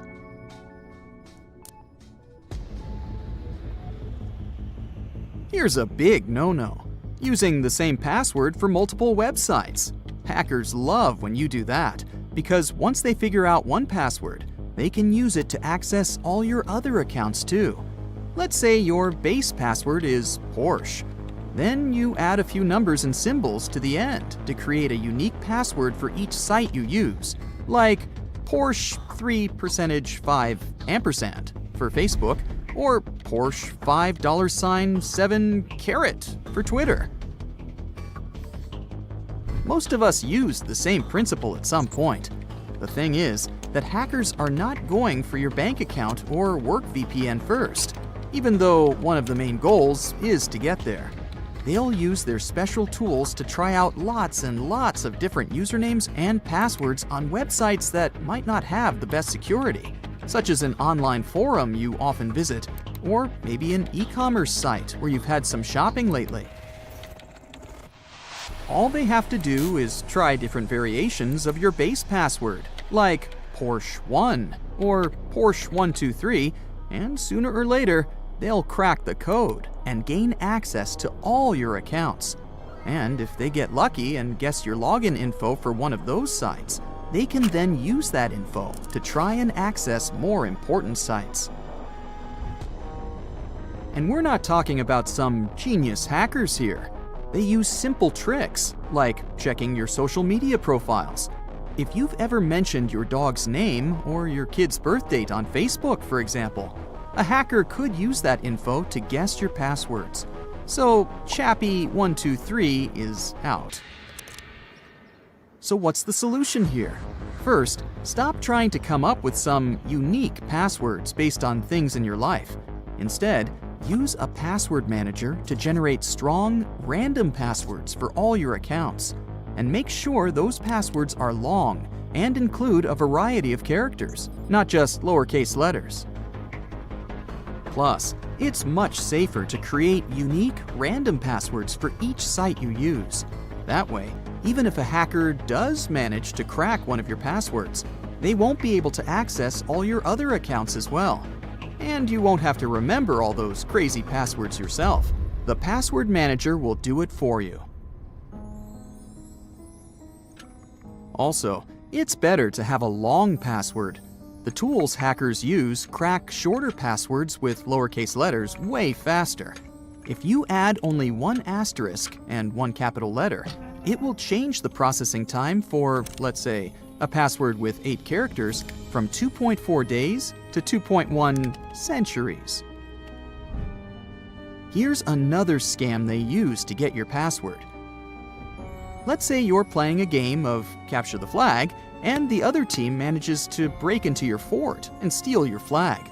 They now know exactly where your fort is and how to get in. That's basically what hackers do in data breaches. They break into a company's fort, their database, and steal all the sensitive information they can find, like your passwords, credit card details, and even your social security number. Then, they sell this information to other bad guys on the darknet, who can use it to pretend to be you and steal your money or even your identity. Stay up to date on news of data breaches and change your passwords immediately if one of your accounts was affected. And if you receive an email about a data breach, don't respond to it. Instead, visit the company's website or call their official customer support number to verify the situation. Phishing is when these thieves send you fake emails that look like they're from important people or companies, like the president or your bank. They might even ask you to click on a link that takes you to a fake website that looks real, but it's actually a trap. If you fall for their tricks and give them your password or personal information, they can use it to sneak into your computer and steal more stuff. Yikes! Don't reply to strange messages or click on weird links. If you're not sure if an email is real or fake, do some detective work and contact the sender directly through their official website. And remember, never ever give away your personal information to anyone, even if they claim to be your long-lost cousin or a famous celebrity. Have you ever gotten an email that says something like, "Reset your password now," but you don't remember asking for it? Yep, hackers once again. They send you fake emails that look like they're from a website you use, like Facebook or Amazon. They'll say something like, "Your account has been hacked. Reset your password now to be safe." But if you click on the link they provide, it'll take you to a fake website that looks real, and hackers will be able to see any information you put in there. So, if something in your email seems weird, it's probably a scam. Check for signs of fraud, like spelling mistakes or strange designs, and always make sure to check the sender's email address to see if it matches the website they're claiming to be from. If hackers manage to get your passwords, they can cause serious issues to your reputation, finances, and other things related to your online identity. That means access to your social media accounts, email, personal identifiable information, and more. Let's play detective and spot the signs of a hacked password. First, if your password suddenly stops working, it might mean a hacker has changed it. So if you're locked out of your account for no reason, it's time to investigate. Next, if your computer starts acting slow and sluggish, it could be a sign that it's been infected with password-stealing malware. Another thing to watch out for is finding your personal information on the dark web. That's like the sketchy black market of the internet where hackers sell stolen data. If you see your info for sale there, it's time to take action. Have you ever heard of ransomware? It's a type of malware that locks you out of your own computer and demands money if you want to regain control. Yikes! In Costa Rica, hackers even attacked local authorities with this nasty stuff. Last but not least, if your friends or family start receiving strange messages from you online, it's a red flag that someone else might be using your accounts. So if your BFF gets a message from you about buying a Nigerian prince's yacht, it's probably time to change your passwords ASAP.